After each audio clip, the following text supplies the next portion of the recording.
Buenos días a todos los que estáis ahora mismo conectados, que os habéis unido a este nuevo evento formativo que hacemos desde el Centro de Prevención de Riesgos Laborales. Lo primero, pues bueno, como daros la bienvenida a este nuevo entorno, el entorno virtual, que debido a la situación que nos está tocando vivir del tema de la pandemia y todo esto, pues ahí lo estamos haciendo ahora de manera telemática en lugar de manera presencial en el salón de actos del Centro de Prevención.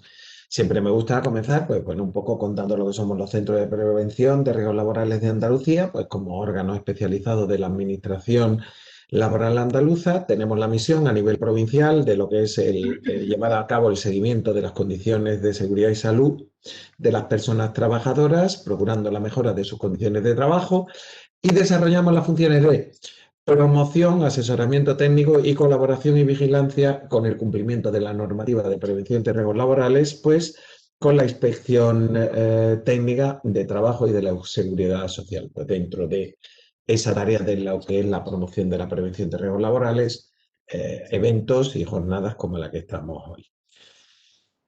Contaros, bueno, el seminario de hoy pues es aspectos técnico-jurídicos de la prevención de riesgos laborales, un poco por introducir el por qué queríamos acometer esto. Pues, como punto de partida me gusta recordar lo que dice el artículo 1 de la Ley de Prevención de Riesgos Laborales, que dice, define la normativa en prevención de riesgos laborales y la define como aquella que está constituida por la Ley de Prevención de Riesgos Laborales, sus disposiciones de desarrollo o complementarias y cuantas otras normas legales o convencionales contengan prescripciones relativas a la adopción de medidas preventivas en el ámbito laboral o susceptibles de producirlas en dicho ámbito.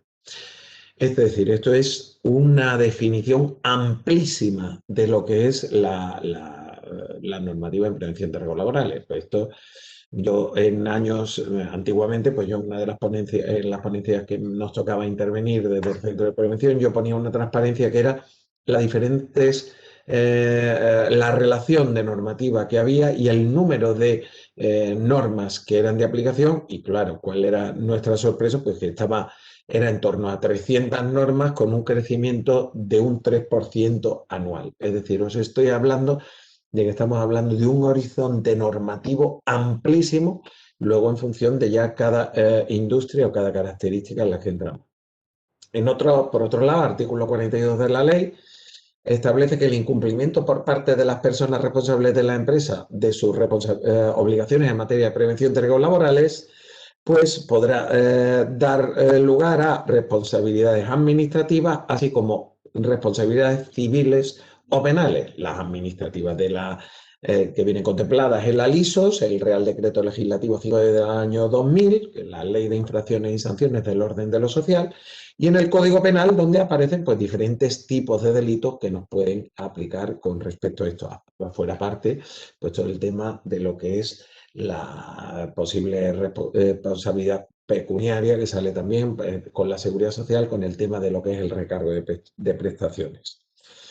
Para este seminario, pues hoy nos acompaña y nos ha ayudado a colaborar con nosotros, pues Quirón Prevención. Pues Quirón Prevención, pues en el año 2016, pues Quirón Salud, pues compra 4 servicios de prevención muy grandes, que ya eran grandes per se, pues que eran pues, Frater Prevención, MC Prevención, Premap y Unipresalud, con lo cual pues queda a partir del año 2017 se constituye Quirón Prevención como un gran servicio de prevención, pues, en el que hay una amplísima número de empresas que están con ellos.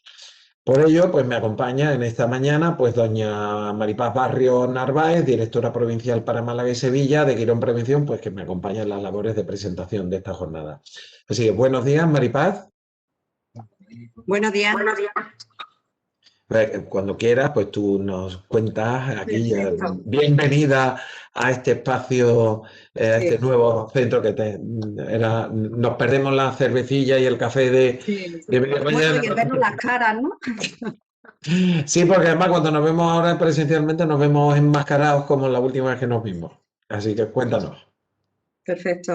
Muchas gracias. Lo primero que quiero dar las gracias es a Jesús González y a José Antonio Vilches del Centro de Prevención de Riesgos Laborales por contar siempre con nosotros, que es un placer participar en este tipo de eventos.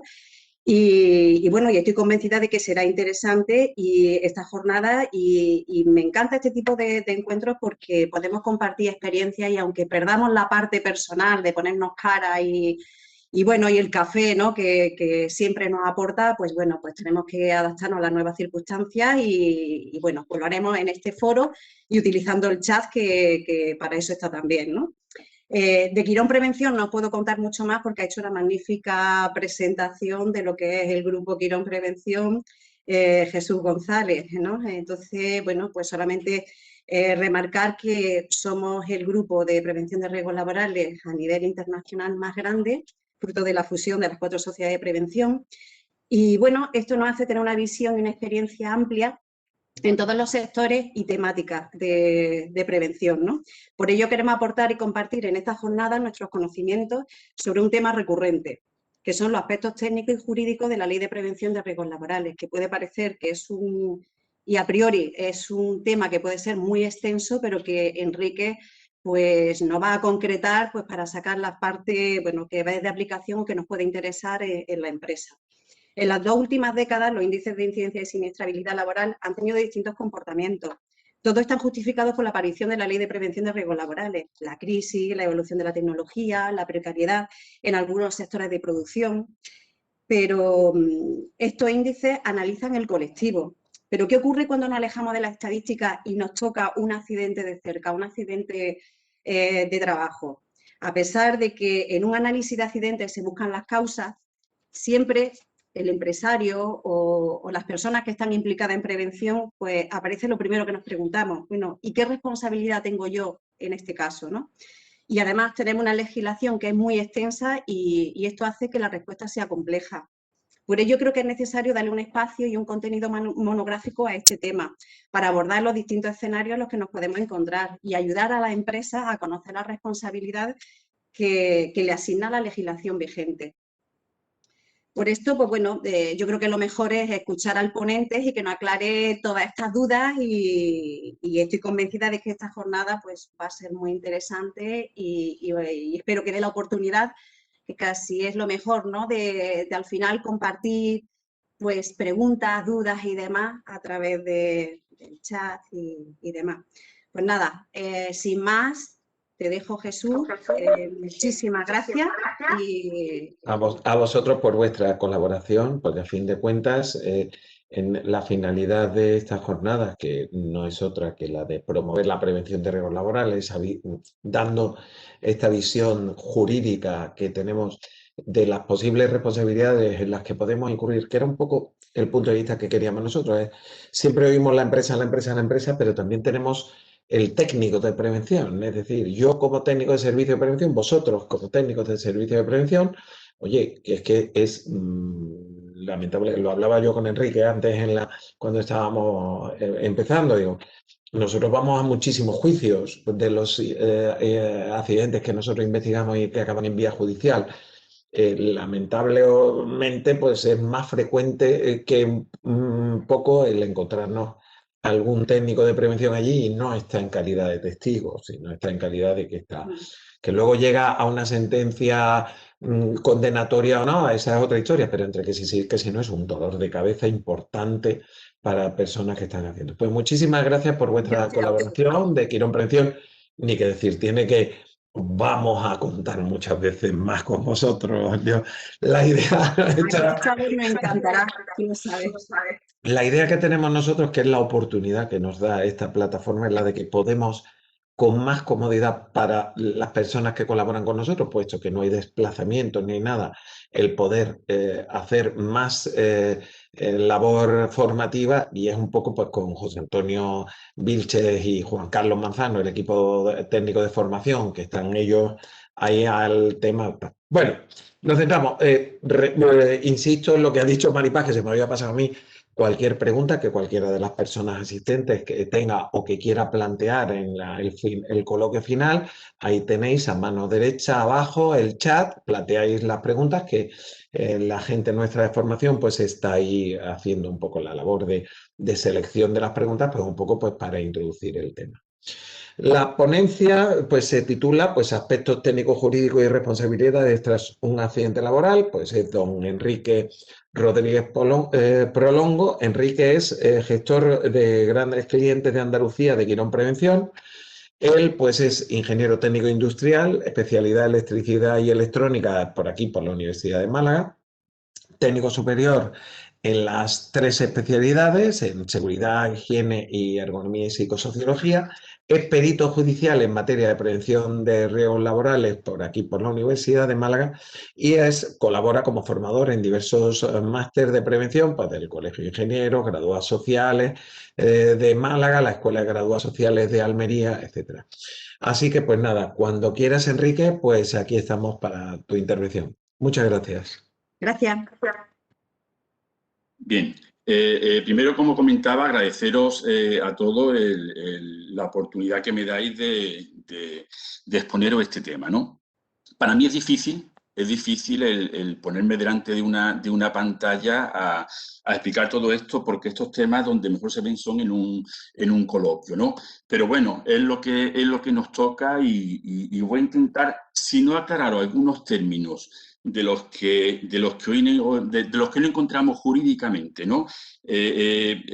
A la hora de un accidente, al menos haceros ver que ni todo es tan complejo, ni todo es tan grave, ni todo es, como se excusa algunas veces, de no pasa nada, que no tenemos la responsabilidad, ¿no? Aquí hay un poco de todo. Pensad de que somos 4 o 5 figuras en la prevención completamente distinta. La figura del técnico dentro de una empresa del servicio de prevención propio, la figura del técnico del servicio de prevención, la figura de los responsables de los recursos preventivos, perdón, la figura de los coordinadores de seguridad y después otras figuras que quizás tengan otro tipo de responsabilidad, que son delegados de prevención, personal asignado y Enrique, ¿no? Perdona, no estás compartiendo pantalla, no sé si... Pues yo creo, un segundo, le doy de nuevo. Sí, perfectamente. Gracias, Enrique. Ahora estamos. Retomo el tema. Son 4 figuras completamente distintas. Cuando hace... Bueno, la culpa de que yo esté aquí la tiene Maripaz. La tiene Maripaz, que hace unos cuantos meses, para la CEM, me dijo, oye, habría que preparar alguna jornada que nos han pedido y tal, ¿no? Y metí la pata, creo, y dije, oye, pues podemos hablar de esto, ¿no? Y me cogió la palabra, ¿no? Y a través de ahí, pues ahora vamos por el Centro de Prevención de Riesgos Laborales. Yo cuando he visto que había 100 y pico apuntados, 100 y pico asistentes, creo que ahora mismo, no es porque yo sea muy bueno o muy malo, yo llevo 30 años en esto, sino porque creo que esto lo explica un técnico en vez de un jurista puede tener determinado atractivo, ¿no? Sobre todo por lo siguiente, en estos 30 años, como decía antes Maripaz, cuando hay un accidente, al final siempre te preguntan qué tipo de responsabilidad tengo yo, ya sea el técnico, ya sea el empresario, ya sea el compañero del trabajador. Y hay un tema curioso, que en muchos casos son después los propios juristas, los propios abogados los que nos llaman por teléfono a preguntarnos cosas similares. Y creo que después de 30 años, por supuesto que hay especialistas, juristas especialistas en el tema de prevención, pero seguimos siendo la punta un poco a la hora de explicar este tipo de cosas, ¿no? Me voy a ir ya a las transparencias y vamos a ir pasando, a ver, mira que hemos ensayado esto una serie de veces, ¿vale? Ve, aquí está. Mira, iba a decir hace 30 años, hace muchos años, cuando empezamos los técnicos antes de la ley de prevención, esto era muy fácil. Esto era tremendamente fácil. Teníamos la ordenanza, teníamos el 555 de construcción, los viejos del lugar os acordaréis de estas cosas, ¿no? La norma básica de edificación, la ley de accidentes mayores, tema de manipulación de carga, donde incluso venía estipulado cuánta carga podía coger un menor, pero no un menor de 16 años, sino un menor, ¿no? Los TLV en vez del VLA y el Real Decreto de Ruido y pocas cosas más, con lo cual para un técnico no solamente era fácil el hacer seguridad, sino que, bueno, la propia ordenanza, que era la base de todo esto, no tenía más de 61 cuartillas, ¿no? Era un poco más. Evidentemente, la prevención nace mucho antes. Ahí os pongo un recorte que busqué por ahí sobre la ley de la silla, no sé si os suena todo esto, pero en 1900 y poco porque pasó en varios países, se considera que una de las primeras medidas de prevención que se tomó en España en este caso fue poner una silla a las mujeres para que se pudieran sentar, ¿no? Bueno, no deja de ser una curiosidad, pero ahí queda, ¿no? El tema es que llega el año 95 y siguientes, y aparte de la Constitución, que evidentemente ya estaba, nos encontramos no solo con este volumen de legislación que tenemos, sino este volumen y más. Lo que pasa es que ya no tenían más para escribir. Y cuando algo está regulado, significa no solamente que hay que cumplirlo, sino que existe por detrás alguien que tiene que hacer que se cumpla. Así que mientras más regulación existe, más posibilidad hay de que nos equivoquemos. Y cuando digo nos equivoquemos me refiero cualquiera.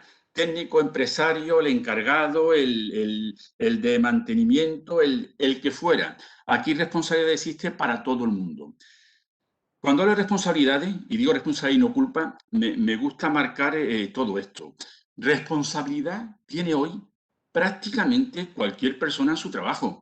O sea, el conductor de autobús que está pasando ahora mismo por la calle y que lleva 70 personas metido dentro del vehículo y que está circulando y delante va un señor con una bicicleta y el otro que se cruza y tal, tiene responsabilidad si tiene un accidente.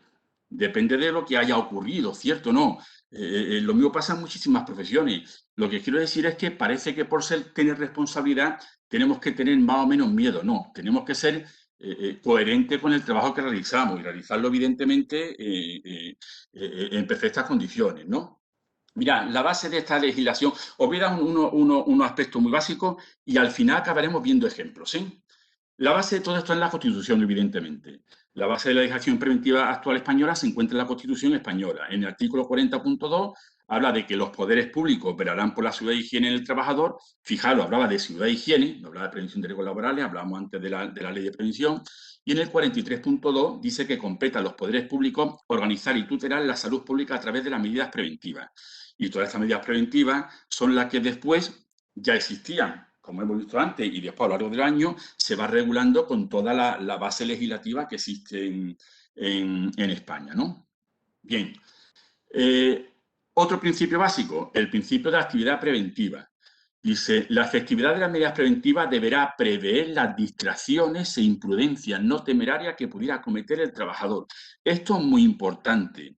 El tema de prever que el trabajador, y además está muy vinculado después con algunos temas que veremos, ¿no? El tema de prever que el trabajador se puede distraer o puede cometer imprudencias es lo que hace que tengamos las evaluaciones de riesgo llenas de folios.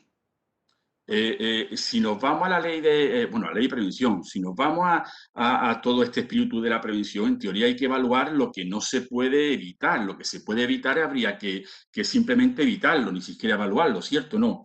Bueno, pues ¿por qué las evaluaciones de riesgo están llenas, entre otras cosas,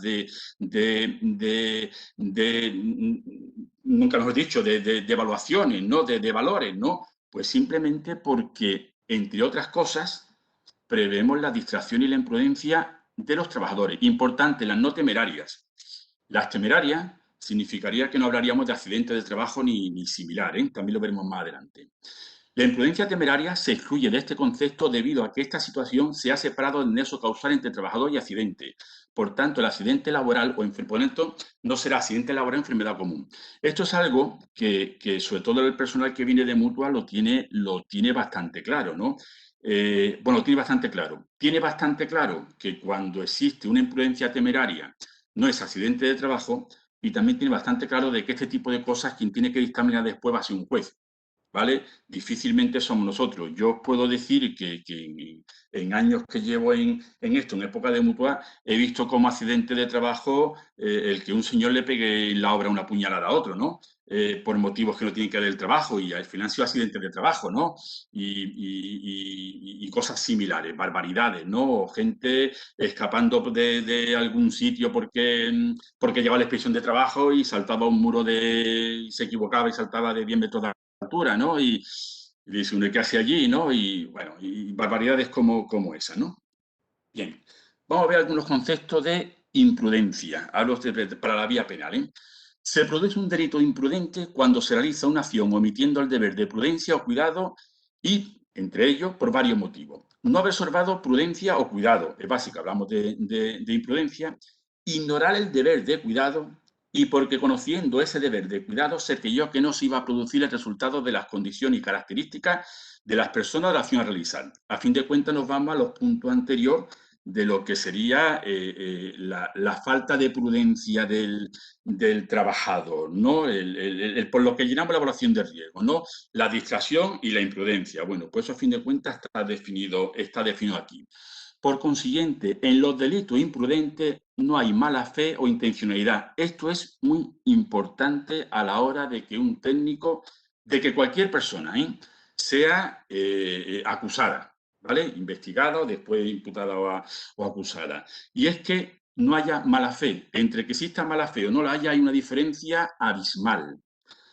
Afortunadamente, en el 99,9%, por no decir el 100% de los casos, en las actuaciones técnicas no hay mala fe.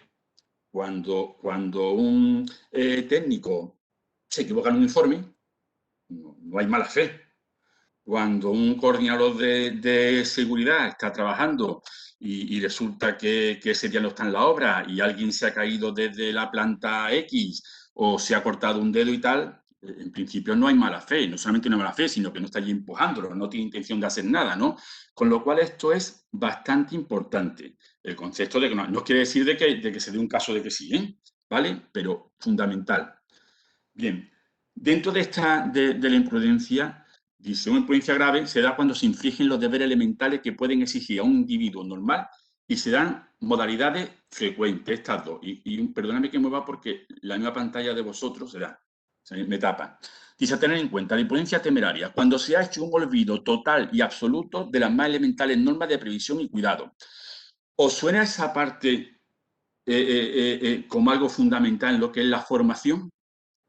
Fijaros, el hecho de que después de un accidente no se demuestre que ha habido formación, ¿vale? Entre otras cosas, formación, ya me está marcando el concepto de una norma de previsión y de cuidado con respecto a trabajar. No significa que si no hay medidas preventivas o si no hay otro tipo de cosas no entre también aquí, sino fijaros el concepto de formación como ya bien se vincula tremendamente en el tema de la imprudencia temeraria, ¿no?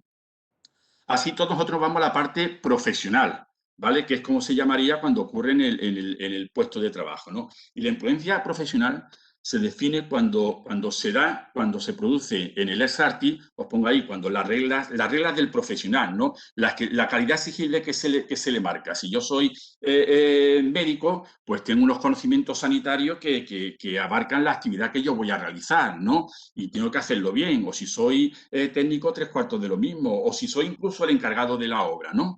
Bueno, pues cuando se produce en la ley Artis, ¿no? En la Lex Artis, perdón, de la profesión que realiza el individuo en cuestión en las labores propias de su cargo u oficio. Se supone que deben de tener una capacitación y preparación especial para el ejercicio de su actividad profesional.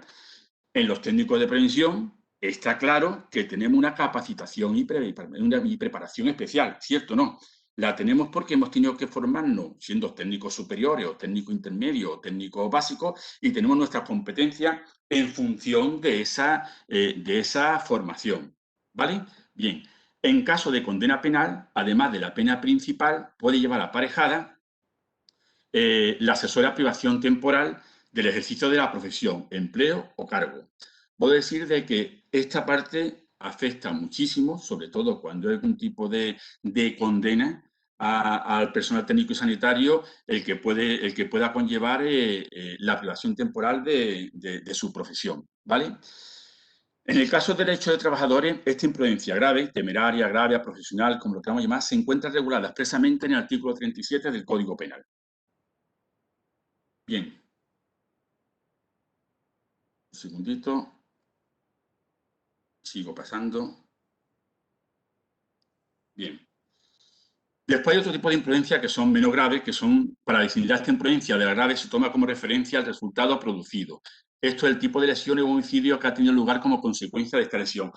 Esto no es justo, no es 100% así, no solamente el resultado producido. Lo que pasa es que el resultado producido, de alguna manera, marca mucho el tema de la gravedad del accidente, pero no podemos olvidar de que mañana puede haber denuncias porque no se esté cumpliendo las medidas de prevención. Lo que pueda provocar es un accidente muy grave con un número grande de accidentados en un momento dado y que sin accidente ninguno ya estemos hablando de que haya determinado tipo de imprudencia, ¿no? Pero sí que es verdad que cuando hay cuando ya ha ocurrido el accidente, una de las referencias, evidentemente, es el resultado producido.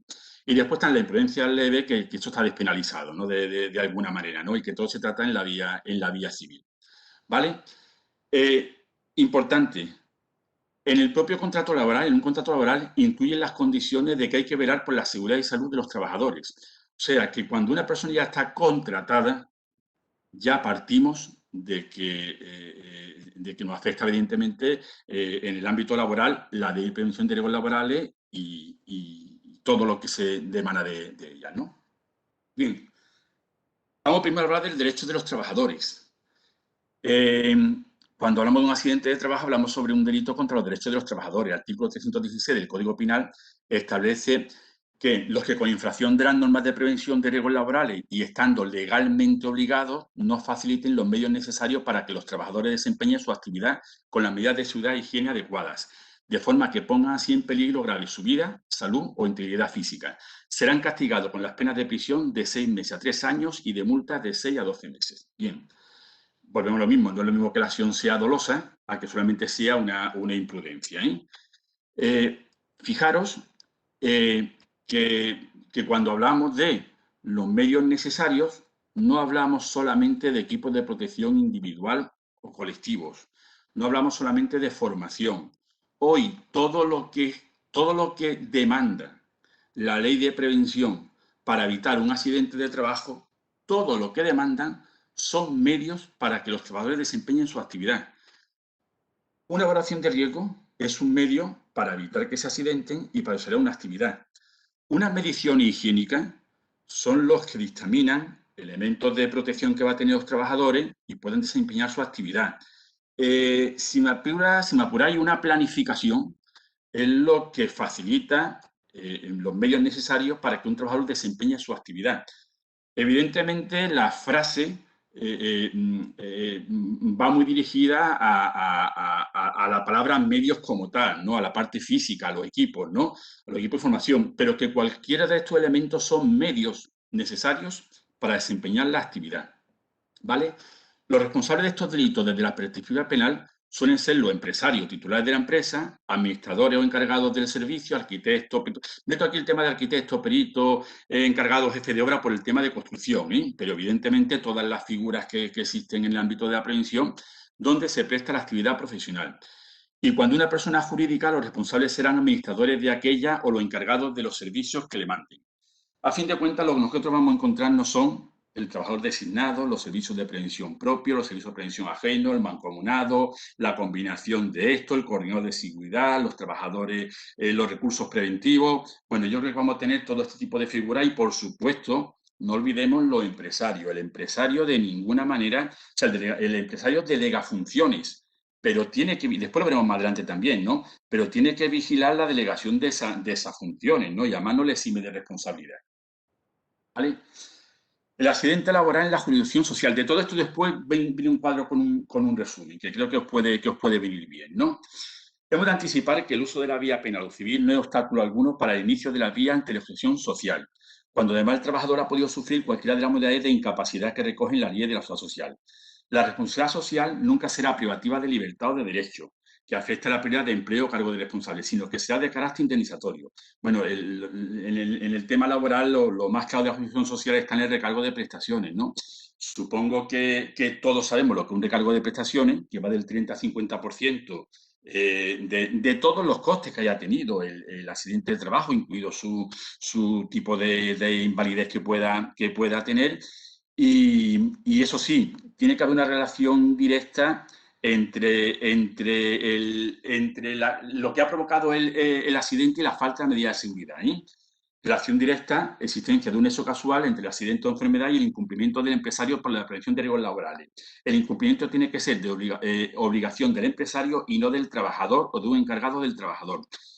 Por esto es por lo que los recargos de prestaciones acaban en una gran mayoría en un juicio ante la jurisdicción social, ¿no? Importante, esto en principio no es asegurable. Significa que un recargo de prestaciones del 30 al 50% de un accidente de trabajo de una persona que tenga 35 años, que le quede una total y que tenga un salario medio, me lo invento, de 1.500 euros, le puede costar a un empresario 60, 70, 80.000 euros, ¿sí? No asegurable. Esto de vincular las lesiones con el dinero no es lo más ético que se puede hacer, pero es la realidad. ¿Ok? Bien, la responsabilidad civil. Bueno, pues uno puede pedir resarcirse de cualquier tipo de lesión que haya tenido o de perjuicio que haya tenido por un accidente de trabajo, ¿no? Aunque no solamente hay que irse a la jurisdicción civil, sino que en un tema penal puede derivar hacia la responsabilidad también civil o hacia las compensaciones civiles, ¿no? Hay que subrayar y poner especial énfasis que la inmensa mayoría de las actuaciones en vía penal se dan o califican como imprudentes, aplicando el 317 del Código Penal, y rara vez se aplica el delito doloso, que es el 316. Lo que hemos comentado al principio, difícilmente nos vamos a encontrar a alguien con la intención de hacer daño en un accidente de trabajo. Cuidado, que los hay, ¿eh? Y muy marcado en algunos temas, ¿vale? Entre otras cosas, por la dificultad de demostrar y de que exista la mala fe y la intencionalidad buscada de este tipo de delitos. Vuelvo a decir de que yo he visto barbaridades, ¿no? En algunos sitios. Vamos a empezar a hablar de algunas cosas que tienen que tener en cuenta los técnicos y los empresarios. Empresarios por un lado, técnicos de servicios de prevención propio por otro, incluso trabajadores designados. El Estatuto de los Trabajadores recoge 3 formas de sancionar a los trabajadores: el despido disciplinario, la suspensión de contrato de trabajo, es decir, la suspensión de empleo y sueldo por razones disciplinarias, y las amonestaciones, verbal o por escrito, sin necesidad de que tenga aparejada una sanción de empleo y sueldo. Bien, vamos a empezar a hacer cosas de manera coherente.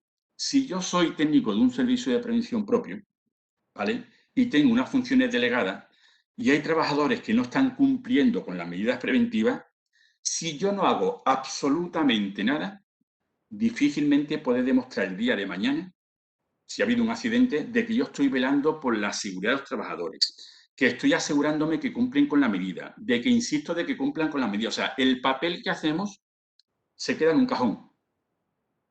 El papel que después vamos a presentar, si no lo queremos llevar a cabo, ese papel que dice de que el trabajo se tiene que poner, me voy a cosas banales, ¿no? El casco, si no consigo que se lo ponga, malo. Pero si además permito que no se lo ponga, sin que haya ningún tipo de amonestación, ningún tipo de registro de lo que estoy haciendo, no estoy velando por la seguridad de nadie. Al menos no podré demostrar que lo estoy haciendo. Estatuto de los Trabajadores, fundamental. Vamos a hablar de algunas exenciones de responsabilidad. Y esto es importante para los servicios de prevención propios, coordinadores y empresarios. Tiene que quedar muy claro que el accidente se ha producido por causa... hablamos sobre todo en el tema penal, ¿eh? Esto es importante. Tiene que quedar muy claro que el accidente se ha producido por causa única y exclusiva del trabajador por incumplimiento de las órdenes de la utilización de los medios de prevención de riesgos laborales. O sea, si yo más que mañana me quiero defender ante un tema penal de que no soy responsable, o queda claro que no ha sido responsabilidad mía única y exclusivamente, pues lo llevo mal, ¿vale? Incluso así hay que demostrarlo, el que lo hacía contraviniendo a aquella de forma reiterada y que por ello se le ha llegado a amonestar o sancionar laboralmente. Le hemos hablado de transparencia anterior, Estatuto de los Trabajadores. No vale con que se le diga que use los equipos de protección o cualquier otro medio de prevención, sino que hay que cuidar diligentemente que realmente lo está utilizando y los tiene a su disposición, con advertencia de sanción, suspensión de sueldo, empleo, despido, bla, bla, bla, bla, para el caso del que no quiera hacerlo. Que después cualquier tipo de estas sanciones en el ámbito laboral,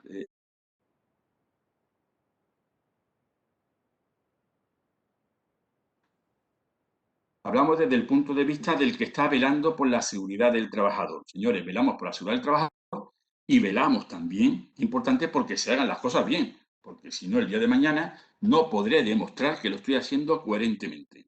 ¿Vale? Ante la mínima duda de que esto no ha sido así y ha existido algo de dejación por parte del responsable, al final se condena a la empresa o persona física, o ambos, por incumplimiento de obligaciones laborales y preventivas. Digo empresa o persona física, en la persona física me voy a todo el que tenga delegado esas funciones. ¿Ok? Bien, que ya hemos visto quiénes son anteriormente, ¿no? Bien, seguimos con exenciones de responsabilidad. Esto es una circular que de la 4/2011 de la Fiscalía General del Estado, que aclaraba que la mera constitución o concentración de un servicio de prevención por parte del empresario no convierte a los miembros de estos servicios en sujetos legalmente obligados, sin perjuicio de lo cual, atendiendo al caso concreto, podrá ser responsable cuando se haya producido una auténtica y genuina delegación de funciones. Bien, distinguimos servicio de prevención propio o servicio de prevención ajeno. Un servicio de prevención propio tiene delegadas las funciones sí o sí, ¿vale? El servicio de prevención ajeno, también lo veremos más adelante, difícilmente tiene delegadas las funciones. Con lo cual, uno puede pensar, bueno, los técnicos de los servicios de prevención ajeno no, normalmente no van a estar obligados a velar por esa seguridad de los trabajadores y difícilmente van a poder ser investigados, después acusados, ¿no? Pero hay que tener cuidado dos cosas. Uno, eso habrá que demostrarlo. Y segundo, cuidado con los informes que hacemos. Porque una cosa es que yo no esté velando, yo no esté detrás del trabajador velando por su seguridad porque no tengo esa obligación directa, y otra cosa es que los informes que hacemos sí que pueden tener responsabilidad porque no estén coherentemente hechos. No digo bien ni mal, ¿no? Esto ya dependerá del que tenga que evaluarlo. Pero os pongo un caso muy fácil. Una evaluación higiénica donde yo mido un contaminante, si cuando hago los cálculos me equivoco y ahora hace los tantos por ciento, me equivoco en un cero, pues paso del 100% al 10%, ¿no? O sea, de que haya un riesgo trivial o moderado o de que no exista, a tomar, bueno, a que supere evidentemente el 30%, tomar unas medidas bastante importantes para la seguridad de los trabajadores, ¿no? Bueno, pues si el informe está mal, evidentemente habremos hecho mal y la responsabilidad tenemos. Pero cuidado, vuelvo a lo mismo, la misma responsabilidad que tiene cualquier otra persona en su trabajo. ¿Vale? Bien, este es el cuadro que os comentaba antes y creo que abarca un poco de todo, ¿no? Fijaros, hemos hablado de responsabilidad penal, la administrativa, como decía antes Jesús, con la LISO, la civil, porque uno siempre se puede resarcir de cualquier tipo bueno, de lesiones que haya podido tener o de perjuicios, ¿no? Y después el ámbito laboral, ¿no? En la vía penal, pues tenemos sobre todo los temas con resultados lesivos, con imprudencia, con supuestos de riesgo grave, ¿no? Y le afecta entre una multitud de artículos, pues el 316, 317, 318 del Código Penal, ¿no? En la parte administrativa, pues por supuesto, nos encontraremos las sanciones de la LISO, los cierres de centro, la imposibilidad de contratar con la administración, bueno, pues una serie como dice, sanción y limitación de derechos, ¿no? En la parte civil a mí no me gusta entrar, pero son los pagos de indemnizaciones que puede haber, ¿no? Y ya digo que puede derivar muchas veces, la parte civil viene desde lo penal, ¿no? Y por supuesto después en el régimen laboral, pues ahí tenemos independientemente de los temas contractuales, ¿no? Pues el tema de la incapacidad temporal, de invalidez, muerte y recargo de prestaciones, ¿no? Esto es un cuadro un poco resumen puedo decir que muy por encima, ¿no? De lo que nos podemos encontrar habitualmente. Vamos a ver dos casos muy fáciles de analizar, ¿vale? Antes de nada, antes de seguir con todo esto, ahora voy a hablar vamos a poner una especie de árbol de causa. Ni por asomo es un árbol de causa. yo creo que todos los que nos dedicamos a esto, cuando hemos tenido que hacer un árbol de causa, sobre todo cuando se hacían cada vez menos, ¿no? Entre ver lo que era causa, lo que era el efecto de histamina, yo creo que hacíamos coloquio y nos tirábamos horas para decidir en algunos casos qué es lo que era la causa y qué es lo que no lo era, ¿no? Pero bueno, no deja de ser un flowchart, un organigrama para ver determinados tipos de acciones que se han podido dar, ¿no? Mira, imaginad pues una cinta transportadora que no tiene elementos de seguridad, que arrastra a un trabajador que fallece como consecuencia de la lesión. Esto realmente es un caso real, ¿no? En una misma conducta hay dos delitos, en el 316 y 317. A fin de cuentas, es un homicidio imprudente. A esto se le llama concurso de normas. Hay más de un artículo en el que realmente no se está cumpliendo algo, ¿no? Y como ya se ha indicado, había que aplicar las penas del resultado producido. En el caso es el de homicidio. La pena podría llegar a 15 años y tal, volvemos a lo mismo. En este caso, si es imprudente, pues no hay dolo y no se llegaría a estos niveles, ¿no? Y después vemos otro caso también de una obra de construcción, ¿vale? En el que un trabajador, pues a las 6 de la tarde, pues se sube a la sexta planta a dejar sobre un andamio colgado. Esto es una cosa que era muy habitual, ¿no? Las herramientas, ¿no? Para que no me las roben, me subo a la última planta, está el andamio allí colgado, la guindola, lo dejo allí en lo alto para que no vea nadie, y justo cuando no hay nadie, pues salto del lavadero a ese andamio colgado y se cae el andamio.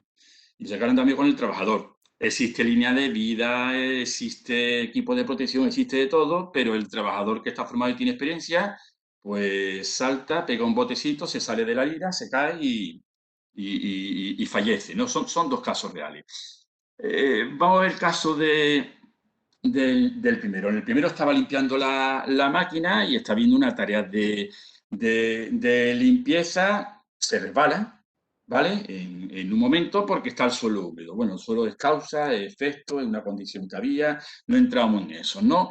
La superficie estaba resbaladiza, no se utilizaba equipos de protección para la parte antideslizante, suponiendo de que la superficie iba a estar resbaladiza sí o sí, ¿no? Porque no había manera de evitarla, con lo cual hay un riesgo grave o inminente y llega el atrapamiento de la máquina y el trabajador amputado. En el caso anterior, perdón, lo he puesto aquí amputado, fue bastante más grave, ¿no? Que como he dicho antes, ¿no? Pero vamos a dejarlo en tema de amputado, ¿no? Otro tema, bueno, pues que no tiene formación, ¿no? No tiene formación, no hace el mantenimiento adecuado, con lo cual no cumple con la formación teórico-práctica, hay ausencia de protección colectiva porque esa máquina tiene que estar protegida, riesgo grave inminente, artículo 21, atrapamiento en la máquina, ¿no? Y bien, no está recibiendo o recibiendo erróneamente las instrucciones durante la tarea, se despista y, bueno, no está bien informado, atrapamiento máquina, trabajador amputado, fallecido, lo que sea. Si os dais cuenta, hay tres vías distintas por lo que ese trabajador como consecuencia tiene pues ese tipo de lesión, ¿no? Nos podemos ir a la que queramos de todas ellas. Y si nos vamos y decimos, bueno, ¿qué pasaría si en esa empresa se dan las siguientes circunstancias, ¿no? Vamos a suponer que fuera un trabajador designado en ese tipo de accidente. ¿El trabajador designado tiene capacidad para dar una protección eficaz al resto de los trabajadores? Pues el trabajador designado habrá que ver si tiene delegadas perfectamente las competencias para darle al trabajador todos los equipos de protección y tal. Habrá que verlo. Lo mismo no tiene ni presupuesto para comprar equipos, ¿no? ¿Vale? El equipo de trabajo y medio de protección individual, artículo 17, se lo ha podido dar, pues se supone que si un trabajador designado, pues posiblemente sea responsable de seleccionar y entregar el equipo de protección, ¿no? ¿O no? ¿Es el adecuado para informar al trabajador? Pues puede que sí, o puede que el encargado de informar al trabajador cómo tiene que limpiar la máquina o tiene que hacer enlace, a lo mejor el encargado del taller, ¿no? O otra persona, con lo cual habría que verlo, ¿no? ¿Tiene la formación teórico-práctica suficiente y adecuada? Pues el trabajador designado posiblemente no sea el que tiene que darle la formación, sino que posiblemente la empresa, teniendo un trabajador designado, lo que haga también es contratar quien dé la formación. Pero habrá que ver si tiene entre sus funciones darle la formación. En cualquier caso, tendría que tenerla, ¿no? ¿Tiene potestad para parar por haber un riesgo grave inminente? Primero detectarlo y después paralizar el proceso de trabajo, pues también podría ser discutible. ¿De acuerdo? Sobre el tema de reconocimiento médico no hablamos. Esto sería para estar comentándolo entre todos, ¿no? El servicio de prevención propio, pues a fin de cuentas un paso más sobre el trabajador designado. ¿Puede determinar la actividad preventiva adecuada? Por supuesto que sí. ¿Tiene que seleccionar y entregar los equipos de protección? Por supuesto que sí. ¿Tiene que informar a los trabajadores con la documentación adecuada, información de riesgo? Pues por supuesto que sí. ¿Tiene que tener formación teórica y práctica suficiente y adecuada? O sea, ¿tiene que dar la formación teórica? Bueno, pues para eso es el servicio de prevención, entre otras cosas, ¿no? Tiene que realizar la formación adecuada, o se la dan ellos, o bien contratarla, pero tiene que hacerlo. ¿Tiene que realizar el proceso de trabajo de un riesgo grave inminente o tiene potestad para hacerlo? Pues sí, tiene que determinar para realizar el proceso de trabajo. Sobre la actitud, sobre la parte médica, lo digo ahora, después comento unas cosillas, ¿no? Un servicio de prevención mancomunado. El servicio de prevención mancomunado no suele estar, bueno, depende de cómo sea. El servicio de prevención mancomunado, que es un modelo de empresa, todo con la misma actividad, todo de alguna manera que es del mismo empresario, que lo tiene con distintos CIF y hacen la misma actividad, incluso en el mismo lugar de trabajo, y hay otros que son todo lo contrario, ¿no? Que tienen una dispersión geográfica, que es simplemente una actividad, sí, igual o similar, pero bueno, de asociaciones y cosas similares, ¿no? Con lo cual aquí discriminar las medidas preventivas adecuadas, pues sí que correspondería. Seleccionar entre el equipo de protección, por supuesto que también. La documentación e información de riesgo, pues por supuesto que también. Encargarse de que tenga la formación adecuada también. Pero la posibilidad de paralizar el riesgo grave inminente sin estar en todos los centros de trabajo, pues es difícil, es difícil. Todo esto que estoy viendo lo podemos discutir, ¿eh? Y seguro que hay caso y caso. El empresario, pues el empresario, aunque delega funciones, no delega la responsabilidad en ninguno de los casos. O sea, en todo esto que hay aquí, el empresario sigue teniendo responsabilidad. Otra cosa es que después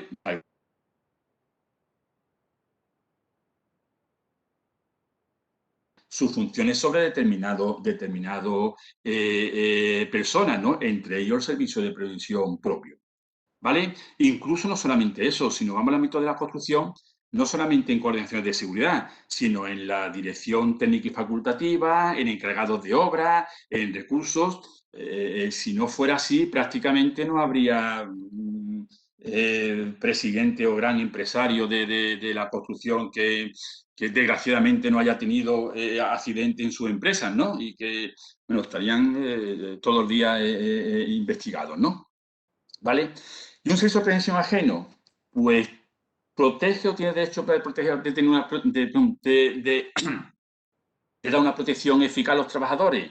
Pues lo hace a través de asesoramiento correcto y evaluaciones, lo que hemos comentado antes. Mientras los documentos sean correctos, no hay ningún tipo de problema. Sobre el equipo de trabajo no es quien lo da. El servicio de prevención ajeno no es quien está dando los equipos de trabajo. El que haga una documentación para que se entregue, el que propongan que se entregue, el que seleccione el equipo de protección que se debe de dar, el que no son los que dan los equipos de protección a los trabajadores, salvo que específicamente en algún documento, ¿vale?, se contrate que se haga este tipo de actividad. ¿Son los que informan a los trabajadores? Bueno, la empresa puede contratar que sean los servicios de prevención que informen a los trabajadores, pero normalmente los servicios de prevención preparan esa información y esas funciones después las hace cualquier otra figura de la empresa. La formación y se dan, pero son servicios externos a quien se le contrata ese tipo de actividades. No tienen ¿cómo diríamos? No tienen la potestad previa para meterse dentro de la empresa y decir, señores, os voy a dar una formación porque sí, ¿no? Y lo digo grave inminente. Bueno, esto está muy vinculado con el punto primero de la protección eficaz, ¿no? Cuidado con los documentos que se hacen, porque los riesgos grave inminente, hombre, somos ajenos a la empresa, no sé si podemos paralizar o no cuando estamos en la empresa actividad, lo que sí tenemos que comunicarlo en ese momento al responsable de la empresa, pero lo que tiene que quedar claro es que si se ven los riesgos, tiene que estar claro que claro, qué redundante soy, ¿no? Tiene que verse de una manera fehaciente en las evaluaciones de riesgo. ¿De acuerdo? Bien.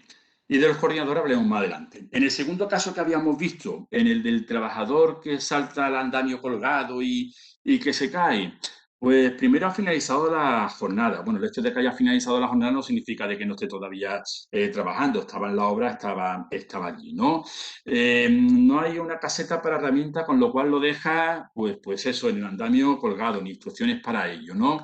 Donde deja la herramienta en ese andamio no es precisamente el mejor sitio para hacerlo, con lo cual, bueno, pues puede ser una falta puede ser una falta de formación, puede ser imprudencia del trabajador. Fijaros, aquí ya aparece una decisión exclusiva del trabajador, diferente a lo que hemos visto antes, ¿eh? Antes estaba limpiando la máquina,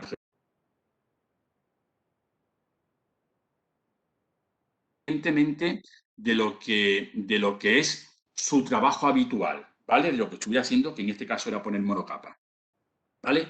¿Tiene la formación adecuada? Pues habrá que ver si la tenía.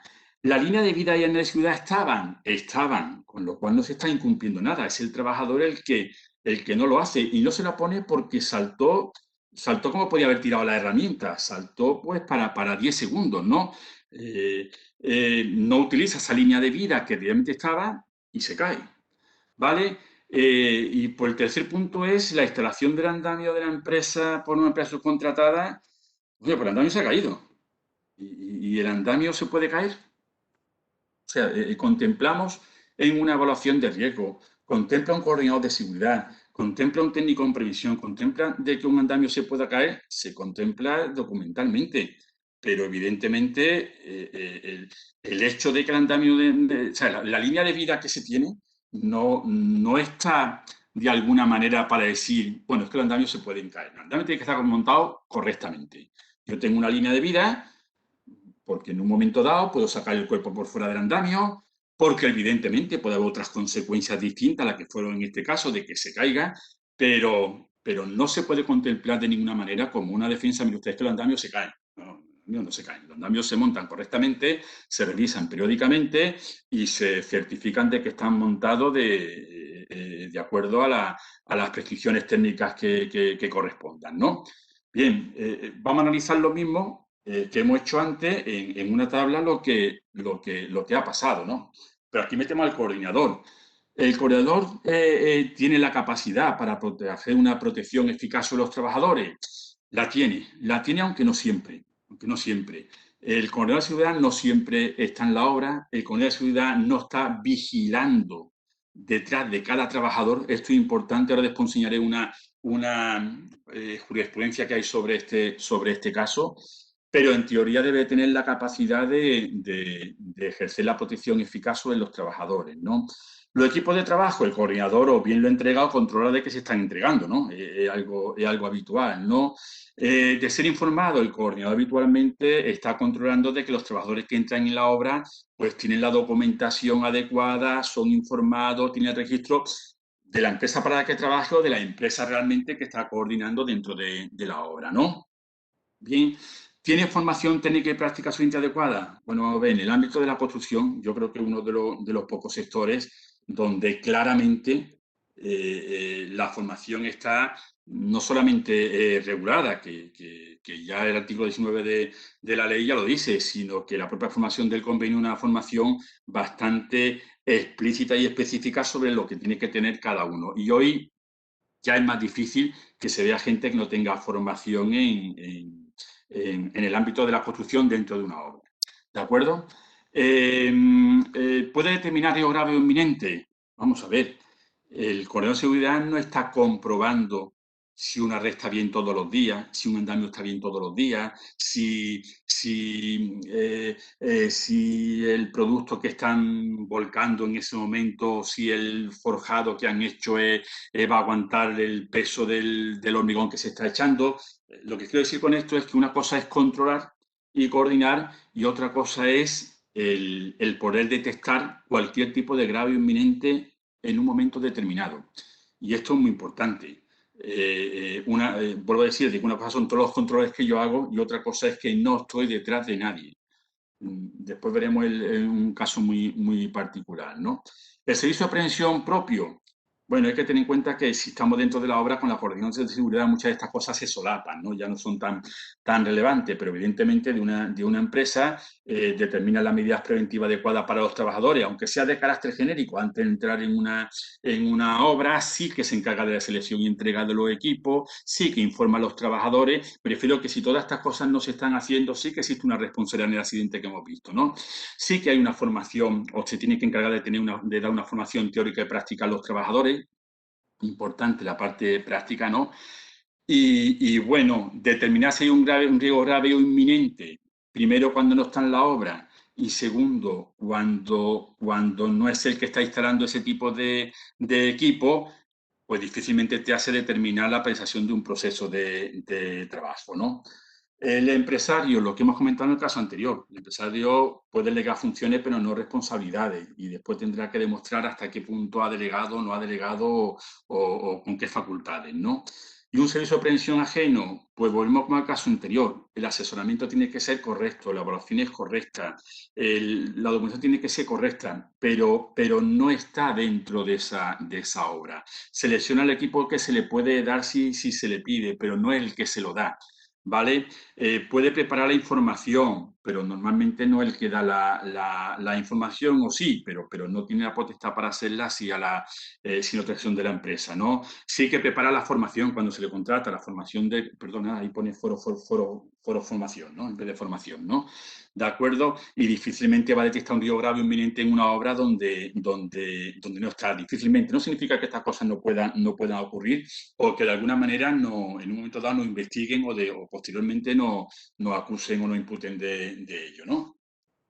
Con el tema de los reconocimientos médicos que he dicho que lo hablaría después, es simplemente porque los reconocimientos médicos laborales no solamente están en la ley de prevención. Los reconocimientos médicos laborales, la obligación de hacerlo no, está en la ley de prevención, está en determinados convenios, está en la ley general de la seguridad social. ¿Vale? Yo creo que la ley de prevención, el artículo 22, lo conocemos todos, pero el artículo 243 de la Ley General de la Seguridad Social, en la que dice que todas las empresas que hayan de cubrir puestos de trabajo con riesgo de enfermedades profesionales están obligadas a practicar un reconocimiento médico previo a la admisión de los trabajadores que hayan de ocupar aquellos y a realizar los reconocimientos periódicos que para cada tipo de enfermedad se establezcan en las normas que al efecto apruebe el Ministerio de Empleo y Seguridad Social. Vamos a ver. El tema de enfermedad profesional es un poco más complejo.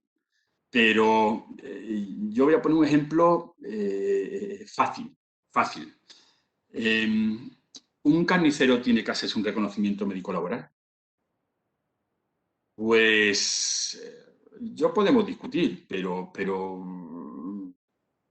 en los carniceros existe una enfermedad profesional, que son, si no me equivoco, la de epicondilitis, me parece que es, y está vinculada evidentemente a su trabajo, porque es una enfermedad profesional. Con lo cual, ya no por la ley de prevención, sino por el 243 debería de hacérselo, ¿cierto? No. Podemos esto ir afinando y decir que el síndrome de túnel carpiano puede ser una enfermedad profesional para un administrativo. Y podemos afinar en un extremo o en el otro. Pero hay que contemplar ambas cosas, la ley de prevención y la ley general de la seguridad social.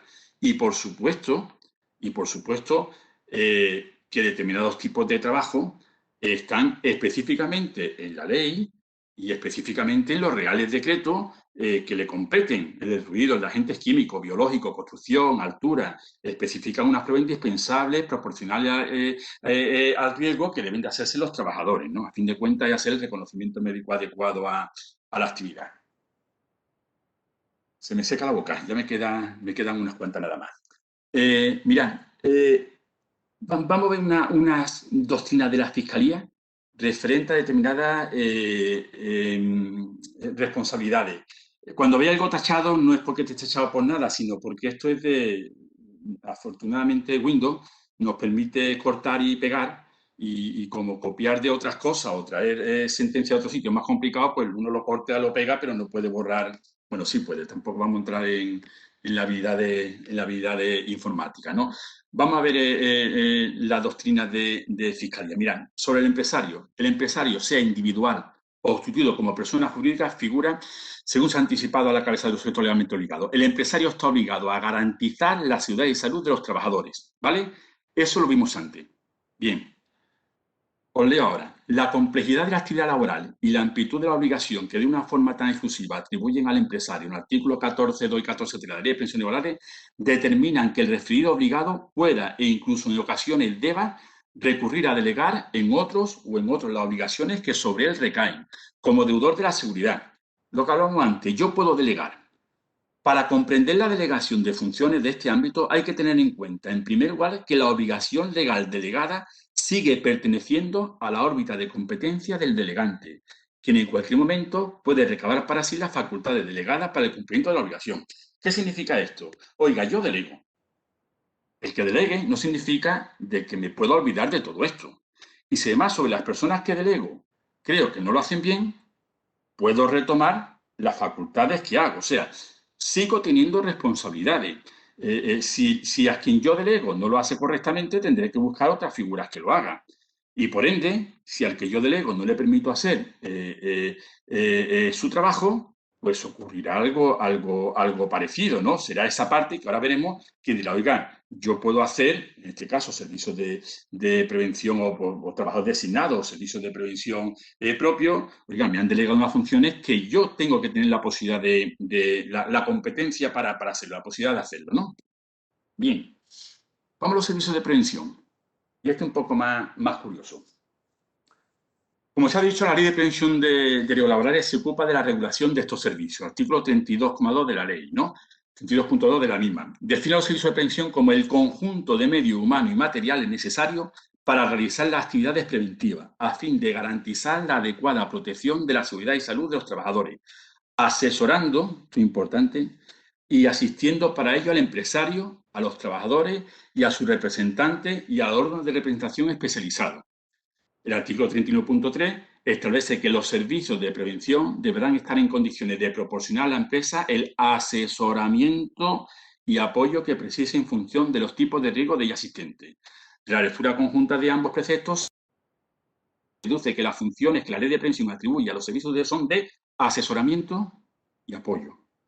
Bien, en conclusión, dada la falta de claridad de los preceptos citados, tanto la Ley de Prevención como el Reglamento de Servicios de Prevención debe entender que la mera constitución o constitución de un servicio de prevención por un empresario no convierte a los miembros de los servicios en sujetos legalmente obligados, y aquí ya lo dejo, ¿vale?, para el cumplimiento de todo esto, ¿no? Vamos, de las actividades técnicas. ¿Esto qué significa? Que el técnico no es responsable, el servicio de prevención no, y el técnico sí, el servicio de prevención sí, el técnico no y tal. Seguimos. Hay que añadir que la responsabilidad del técnico puede traer causa de la evaluación, de riesgo. Pues el último párrafo del 19.1 del Real Decreto 3997 señala que lo anterior se entiende sin perjuicio de la responsabilidad directa que le corresponde a la entidad de especialidad en el desarrollo y ejecución de las actividades, como la evaluación de riesgo, la vigilancia de salud o otras concertadas. ¿Qué significa? Volvemos. Como servicio de prevención, mi función es asesorar. Y yo asesorando, ¿vale?, y apoyando a la empresa, normalmente, salvo que haya algún documento que me especifique que quiere que lo hagan así, de la potestad para eso, ¿no? ¿Vale? Hay técnicos que se conciertan específicamente por una empresa, hay determinados tipos de actividades que se pueden hacer. No todo es contratar las actividades técnicas, ¿no? Pero lo que sí está claro es que como servicio de prevención, yo de alguna manera solamente puedo asesorar y apoyar, pero como técnico preparo una documentación, cuidado, y como médico, preparo una documentación o evalúo un sistema de actitud sobre el que sí tengo responsabilidad, ¿vale? Tal responsabilidad puede producirse cuando la evaluación de riesgo sea incompleta o no prevea determinados riesgos específicos por causa imputable directamente al técnico. Y el hecho de que se especifique que la evaluación de riesgo sea incompleta o no prevea determinados riesgos es lo que provoca, entre otras cosas, como decía al principio, que una evaluación de riesgo de algo muy simple, como puede ser un despacho, tenga 35 folios. Porque al final acabamos evaluando hasta si va a tropezar con el cable, que no debe estar por cierto por medio, o si cuando desenchufe casualmente se le va a romper y le va a dar un calambrazo porque el diferencial no haya saltado, ¿no? O sea, cuando cosas que realmente son correctas y deben estar bien, en algunos casos pues llega a tenerse tanto miedo a este punto que comento ahora, de que en la evaluación de riesgo prácticamente se identifique hasta lo más absurdo. Y creo que todos los técnicos estaremos de acuerdo en eso. Esto no quiere decir que no haya que hacerlo, por supuesto que habrá que hacerlo, sino que es difícil establecer un límite de qué pongo o qué evalúo o qué no evalúo, ¿vale? En cualquier caso, si las cosas son adecuadas y correctas, no es donde hay que darle valor. Simplemente hay que evaluar, como he dicho antes, lo que no se puede evitar, lo que hay que evitarlo y punto, ¿no? No obstante, en todo caso, el técnico de los servicios de prevención podrá responder de los delitos y resultados lesivos que sean imputables directamente a sus acciones u omisiones como cualquier otro interviniente de la actividad laboral, como cualquier otro. O sea, hablo porque trabajo en un servicio de prevención ajeno, somos fundamentales y tenemos una función de asesorar y apoyar, pero sobre lo que hacemos, sobre todo a la hora de evaluar, sí tenemos determinadas responsabilidades, ¿no? Difícilmente, como decíamos al principio, habría dolo, habría intención. No se atribuyen al recurso preventivo una especial y directa capacidad de decisión en cuanto a las medidas preventivas que deben adoptarse, ante bien los incumplimientos que puedan ser observados por dicho recurso preventivo. Deberán ser puestos en conocimiento del empresario. Los recursos preventivos, cuando ven que existen medidas para corregir, lo que suelen hacer, lo que tienen que hacer, evidentemente, es comunicarlas para que se tomen. Un recurso preventivo no siempre va a poder tomar la decisión de modificar procedimientos de trabajo y similar, ¿no? Sigo leyendo, ¿no? En todo caso, la adopción de medidas para corregir las disfunciones observadas por dicho recurso preventivo, que por tanto, como tales, no podrán ser legalmente obligados a realizarlas. ¿Por qué? Porque, como he comentado, no tiene esa potestad para hacerlo, ¿no? Todo ello sin perjuicio de que, en función de su correcta actuación u omisión, pueda ser imputable la producción imprudente de resultados lesivos. O sea, el que yo vea algo y no pueda tomar medidas sobre eso no significa que no tenga que comunicarlo o que no tome medidas para que otro lo pueda tomar, valga la redundancia de nuevo, tome medidas para que otro tome las medidas adecuadas, ¿no? Entonces, cuidado con todo esto, que el recurso preventivo se queda un poco entre dos aguas, ¿no? Y le vamos al coordinador que he puesto ahí, ¿vale? Precisamente el cargo de coordinador de seguridad y salud con facultades, como su propio nombre indica, de coordinación entre los distintos sujetos intervinientes, tienen importantes funciones en materia de seguridad. Al hacer la normativa citada, depositario legal del libro de incidencia, cuya finalidad es el seguimiento y control del plan de seguridad y salud, que, como se ha dicho, es el instrumento esencial en materia de seguridad. Tanto el coordinador de seguridad y salud como el resto de la dirección facultativa tienen acceso a dicho libro de incidencia, en el cual deben hacer las pertinentes anotaciones, reflejando en su caso los incumplimientos en materia de seguridad con indicación o advertencia de las correcciones oportunas, independientemente del concepto del libro de incidencia, ¿vale? El coordinador, por su propia autoridad, puede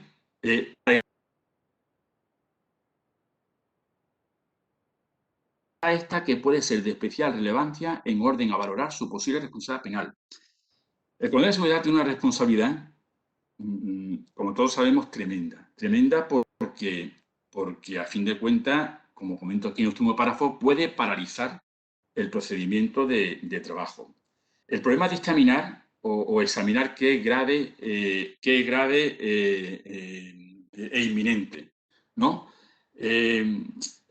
Claro, si nos vamos a una obra y nos vamos 5 técnicos distintos y vemos una red expuesta, para uno la red estará perfectamente puesta, para otra está bien puesta, para otra puede estar mejor puesta y para 2 de ellos posiblemente sea un grave inminente porque esa red no está correcta y resulta que hay un punto donde se ha soltado y tal, ¿no? Pero claro, sometiendo a 5. Si ponemos una sola persona que no siempre está en la obra, que no siempre puede estar todos los trabajadores, que esa red se ha podido romper o soltar 10 minutos después de que haya pasado por delante. Tienen una marcada responsabilidad que difícilmente se puede eliminar si no lleva una correcta coordinación documental.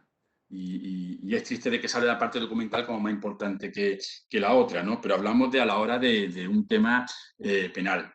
Mira, esto que pongo es una apelación ya nos queda poquito, que se hizo sobre un coordinador de seguridad que bueno, que no solamente que fue condenado, ¿vale?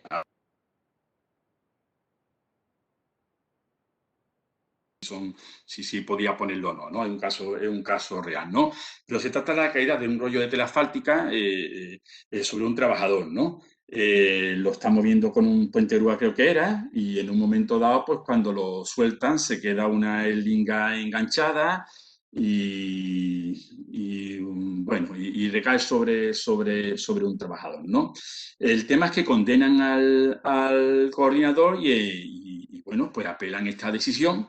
Y lo que dice la apelación 63-2013 de Sevilla, la puede buscar en internet, dice: no queda suficientemente acreditada que durante su visita a la obra, la coordinadora observara que durante el funcionamiento de la grúa los operarios circularon bajo carga suspendida, como tampoco que se encontrase presente en el momento del accidente. Fijaros, lleva la coordinación, no está en el momento, ni vio que había ningún tipo de problema. En estas condiciones, difícilmente cabe atribuirle responsabilidad penal sobre el deficiente método de trabajo que provocó el siniestro. Asimismo, recuerda que el 1627/97, sobre disposiciones mínimas de seguridad y salud en la obra de construcción, ni ninguna norma legal impone al coordinador la obligación de controlar directamente que los trabajadores apliquen los métodos correctos de trabajo, pues ello no solo devendría imposible porque una persona no puede estar simultáneamente, perdóname que me estoy tapando directamente yo el texto, simultáneamente en distintos lugares, sino que además entraría en contradicción con el apartado del artículo 9 del citado Real Decreto, en el que se le impone la obligación de coordinar la acción y funciones de control de la aplicación correcta de los métodos de trabajo, pero no el control directo sobre esa aplicación. Lo que viene a decir es: oiga, el coordinador es responsable de que se apliquen los métodos, de que haya una aplicación correcta, pero el control directo no lo puede hacer sobre todos los trabajadores de la obra. ¿Cierto o no? Con lo cual, en este caso no significa de que esto sirva para todo. En este caso, apeló y ganó la apelación. ¿Vale? Bueno, os lo pongo porque lo encontré por ahí, ¿no? Os pongo alguno más. Una que se queda esto bloqueado. Ya está un caso segundo, ¿no? Un accidente con máquina por falta de mantenimiento directo contra la ciudad del trabajador. Un técnico de prevención es condenado en primera instancia como autor de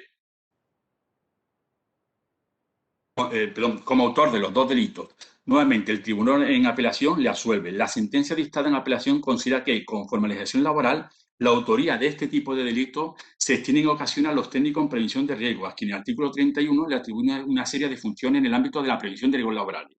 En el presente caso, estamos hablando de una falta de mantenimiento de la máquina causante del accidente, por lo que no puede entender infringido el artículo 39 de mencionada ley. El control sobre el mantenimiento de la máquina no corresponde al técnico de prevención, ni consta que tuviera que prevenir su estado. Hablamos de temas penales. En el tema penal, la causa-efecto es fundamental. Con lo cual, si la causa es la falta de mantenimiento de la máquina, el técnico de prevención no hace el mantenimiento de la máquina. En el ámbito laboral habrá otro tipo de responsabilidades, habrá otro tipo de condena, habrá otro tipo de cosas, pero en el ámbito penal, en este caso, el mantenimiento de la máquina no lo hace el técnico de prevención. Y por supuesto, cuando ha hecho su evaluación de riesgo y pone que la máquina tiene que tener un mantenimiento adecuado, cuando se va, la evaluación no la está haciendo todos los días, ¿cierto o no? Lo cual, si una semana después, 2 semanas después, no se hace los mantenimientos y ocurre un accidente, el técnico de prevención difícilmente va a tener responsabilidad. ¿Vale? Paso a otro caso. Ya nos queda un poco. Mira, perdonadme lo de técnico y tal igual, pero estaba ayer anoche de madrugada haciéndolo y ya se me van como muñones. Después lo corrijo y os lo envío correctamente, ¿vale? Bien. Un técnico contratado para una actividad. Al poner sobre la mesa 3 tochos de aluminio que transportaba utilizando un puente grúa, un estrobo queda atrapado entre 2 tochos, como había ocurrido otras veces, siguiendo las instrucciones dadas por el técnico de prevención. En este caso, el técnico que está contratado, ¿vale? Aunque sea de un servicio de prevención ajeno, o sea como contratado específicamente para eso, no a través de un servicio de prevención. Pero siguiendo las instrucciones dadas por el técnico para resolver la situación, emplea una barra de uña. O sea, tiene varios tochos de aluminio, mete una barra de uña para quitar las lingas que se le había encallado, ¿no? Bueno, pues uno de los tochos se cae. Con posterioridad al accidente, la empresa estableció como norma de trabajo que el transporte de los tochos se lleva a cabo de uno en uno, así como estrobarlos de los extremos, que al sobresalir de la bancada sea más fácil liberar los estrobos y no queden atrapados. El tema es que con la exclusión del técnico sufre un accidente, un trabajador. El técnico no llevó a cabo un procedimiento de trabajo seguro para la actividad desarrollada por el operario cuando se produjera un atrapamiento del estrobo en los tochos y evitar el uso de la vara de uña, así como adoptar medidas tendentes a impedir la caída del tocho de la bancada. No existe en la evaluación de riesgo de la empresa indicando algunas los topes de la bancada para evitar la caída de los tochos, ni sobre la utilización de la vara de uña, ni la posibilidad de que los estrobos quedasen atrapados. Vamos a ver. Lo que está diciendo es, lo que ha pasado no lo contemplaba la evaluación, pero independientemente de eso, no contempla ningún método para hacerlo y el técnico de prevención es el que dice que lo haga de una manera que incumple medidas de seguridad. La sentencia 329 de 2017 del Código de Oviedo del penal número 1 condena al técnico en este caso. ¿Vale? Bien. Mira, ya, bueno, antes, a esta vuelvo dentro de un momentito, ¿no? Para terminar con el tema penal, hablando con José Antonio, me comentó, oye, y cuando se va a juicio, pues no estaría mal que la gente supiera qué es lo que se encuentra, ¿no? Bueno, pues lo que se encuentra es lo siguiente. Se encuentra el juez, se encuentra por un lado la defensa, se encuentra al otro lado la acusación, si la fiscalía también entra por algo, también la fiscalía, y se encuentra un micro. Y nada más. Hablamos cuando se va para hacer un peritaje o para de alguna manera le piden para confirmar o para comentar algún documento que haya realizado previamente y similar, ¿eh? Evidentemente, si alguien está acusado, está junto a la defensa. Lo que quiero decir con esto es que cuando uno entra, se pone delante, la defensa y la acusación le preguntan, y después de haber prometido que va a decir la verdad, toda la verdad y nada más que la verdad y este tipo de cosas, lo que hace es declarar lo que se le va preguntando. Y después, normalmente, bueno, o se puede quedar si se lo permiten, o se va sin poder hablar con nadie.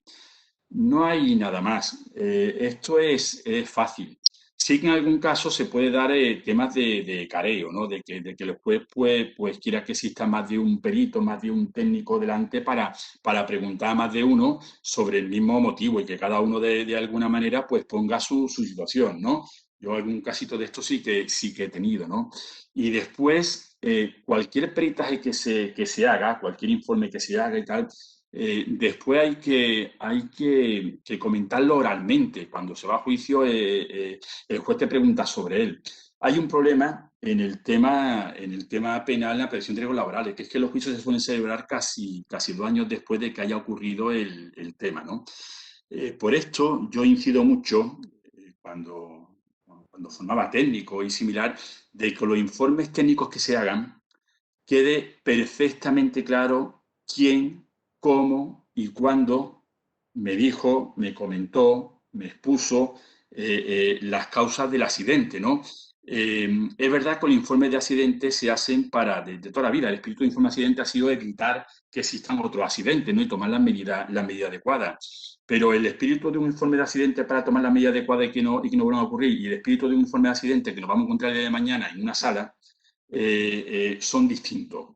El que nos va a encontrar con la sala nos va a preguntar sobre lo que pasó 2 años anterior. Así que o lo tenemos perfectamente puesto en el informe o no nos acordaremos de nada. Y además dudaríamos de lo que hemos dicho.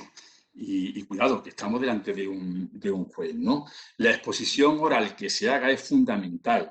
Y os van a preguntar absolutamente de todo lo que pasó hace 2 años, con lo cual esos informes tienen que quedar perfectamente realizados, sobre todo cuando hay un accidente grave o mortal. ¿Vale? Y mira, yo he terminado ya. Lo que pasa es que cuando preparé estas transparencias estábamos igual que estamos ahora, ¿no? En plena pandemia, con el tema del COVID y tal, y había gente y nos preguntaban, ¿no? Sobre, oiga, y en el COVID qué responsabilidades tenemos y qué no tenemos, y porque los servicios de pensión estamos metidos en medio, y las empresas qué tienen que hacer y qué no tienen que hacer, y son responsables de tomar las medidas, y si podemos ventilar y si no podemos ventilar. Pues mira, esto es lo que decía el artículo 7 del decreto, perdón, del Real Decreto 21 de 2020, ¿no? Y lo que ponía es que sin perjuicio del cumplimiento de la normativa de prevención de riesgos laborales y de cualquier otro tipo de normativa laboral que resulte de aplicación, el titular de la actividad económica o, en su caso, el director de los centros o entidades deben de cumplir las medidas que vienen aquí, que son las que todos conocemos y que se han ido incrementando posiblemente en los últimos meses, ¿no?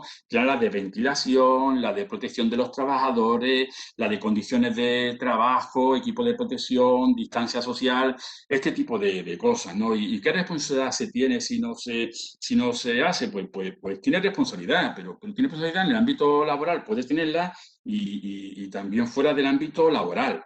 Hay que recordar que el tema de contagiarse con COVID, pues puede ser accidente de trabajo, eso ha costado que sea así desde el inicio, ¿no? En algunas actividades y en otras no, con lo cual no cumplir con determinadas medidas como esta puede o no puede ser un accidente de trabajo y, bueno, como hablamos del ámbito exclusivamente laboral, pues lo quería dejar un poco claro, ¿no? Y dicho todo esto, pues no sé cuánta gente me habrá aguantado, ¿no? Porque a mí ya me queda salir un poco de todo esto y creo que me ha aguantado bastante gente. Una cosa, o tengo 110 amigos, que puede ser, o realmente era interesante, ¿no? Y en cualquier caso, espero que no que haya resuelto dudas, que dudas evidentemente las seguimos teniendo, ¿no? Pero sí que haya dejado claro algunas de las responsabilidades que podemos tener cada uno dentro de nuestros puestos de trabajo, ¿no?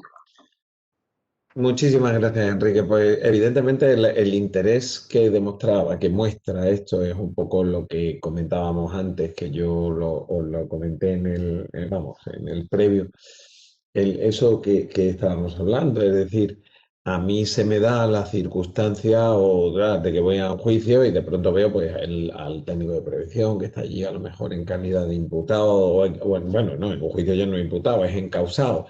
Entonces, pues ese tipo de cosas es la que me pasa.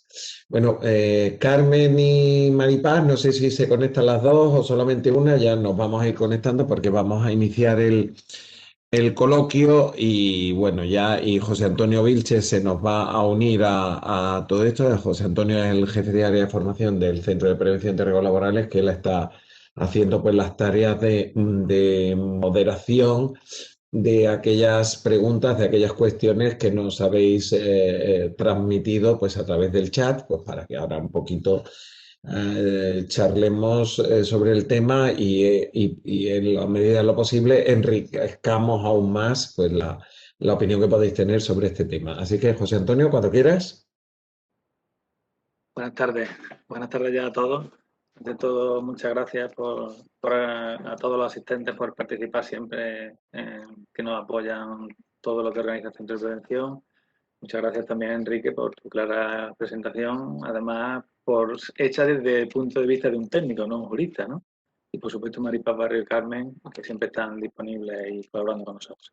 Sin más, el chat está muy animado, ya os adelanto, ha sido muy participativo y voy a lanzar una primera pregunta para iniciar el coloquio, y es que si conoce Enrique, si existen casos concretos, tasados o sentenciados en los que se haya responsabilizado a algún trabajador por no hacer uso o un buen uso de los medios que la empresa pone a su disposición para protegerlo, en descargo del propio empresario, su empresa o el técnico de prevención que las planifica.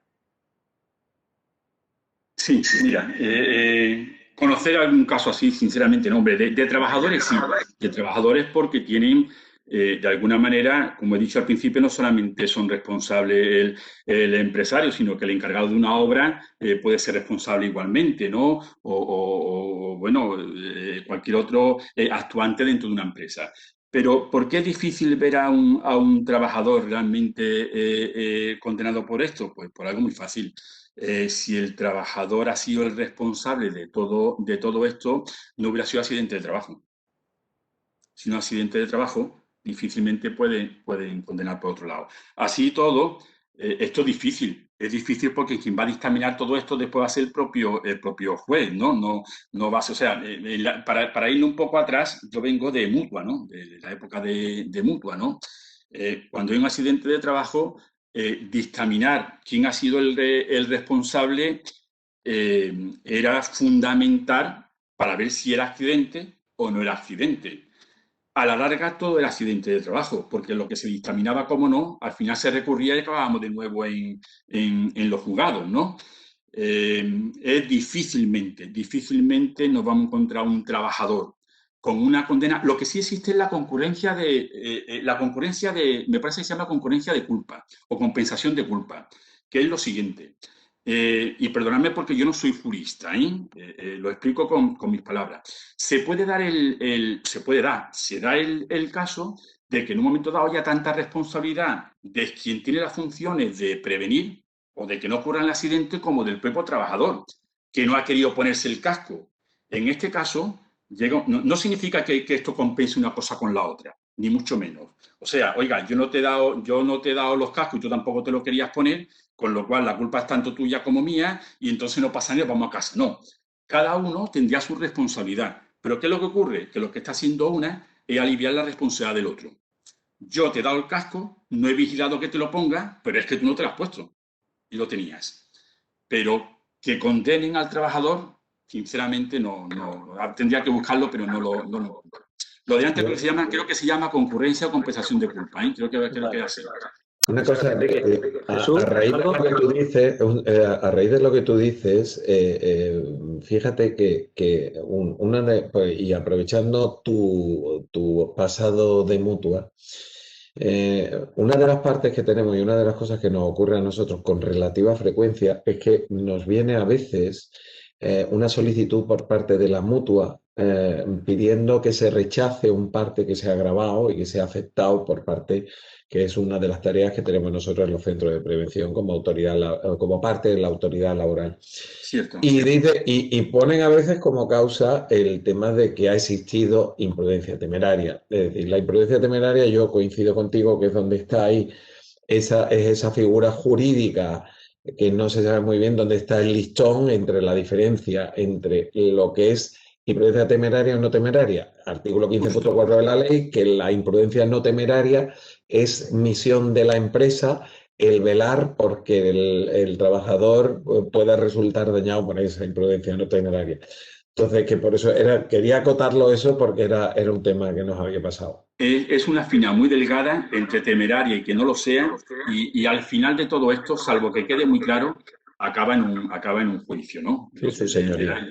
Del ámbito que sea, que es el que tiene que discriminar todo esto. Pero vuelvo a decir, yo es que tengo un caso gracioso, ¿no? De un señor que llegó con una puñalada en la espalda en una obra porque uno le había quitado el cemento a otro, Esto era época del boom de la construcción, ¿no? Lo peor fue cuando llegó el segundo, con la de hostia que le había pegado el primero, ¿no? Y los dos como accidente de trabajo. Bueno, pues yo no sé qué responsabilidad tenía el empresario, pero al final aquello fue accidente de trabajo. Y nos echábamos la mano a la cabeza, ¿no? Son cosas curiosas. Maripaz, ¿algo que añadir o Carmen? Ha quedado claro y bueno. En principio, si hay alguna otra pregunta de algún otro asistente, pero vamos a priori. Nos lanzan otras interesantes, que es si podría contratarse la prevención directamente con un médico con la especialidad del trabajo o hay que hacerlo a través de un servicio de prevención ajeno. En el caso de oficinas con menos de 10 trabajadores, en que el empresario, al ser nivel básico, gestiona especialidades técnicas.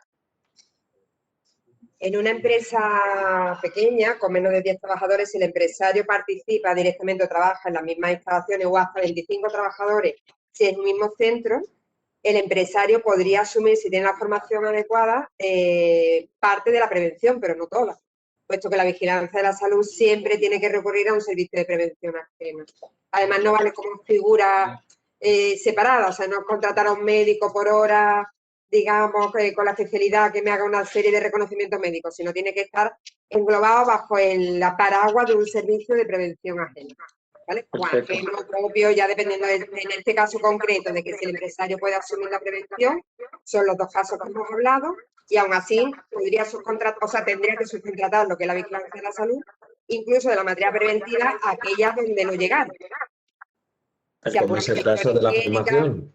Claro, a la formación, exactamente, formación sobre todo formación específica o alguna medición de algún contaminante o incluso la toma a tierra o la iluminación para comprobar si es correcta o no es correcta, pues o tiene los equipos y los tiene acreditados o tendría también que subcontratarlo con un servicio de prevención ajeno. También importante todo el tema de formación de ley de prevención de riesgos laborales, lo que engloba, digamos, la ley de prevención, tiene que ser impartida también por un servicio de prevención, si ya sea propio o sea ajeno, para que tenga validez legal. Vale, muchas gracias. Jesús, ¿algo que añadir? No, lo que estaba diciendo ella, es decir, es todas aquellas, porque claro, la circunstancia que se suele dar con el tema de lo que es la asunción por parte de la persona responsable de la empresa, es que de hecho con el Prevención 25 incluso se da una formación online que es válida, jurídicamente válida como formación básica de la persona responsable de la empresa para en aquellos casos que aparecen tasados en los que se puede hacer. Entonces, yo hago esa formación y tal. Pero claro, para yo impartir la formación, yo como mínimo tengo que ser técnico grado medio, no me vale el técnico grado básico. Pero si además tengo que hacer algún tipo de medición higiénica que conlleve esa medición higiénica, además, el hacer todo lo que es la estrategia de medición y todo esto, automáticamente me obliga a que sea un técnico superior con la especialidad de higiene la única persona.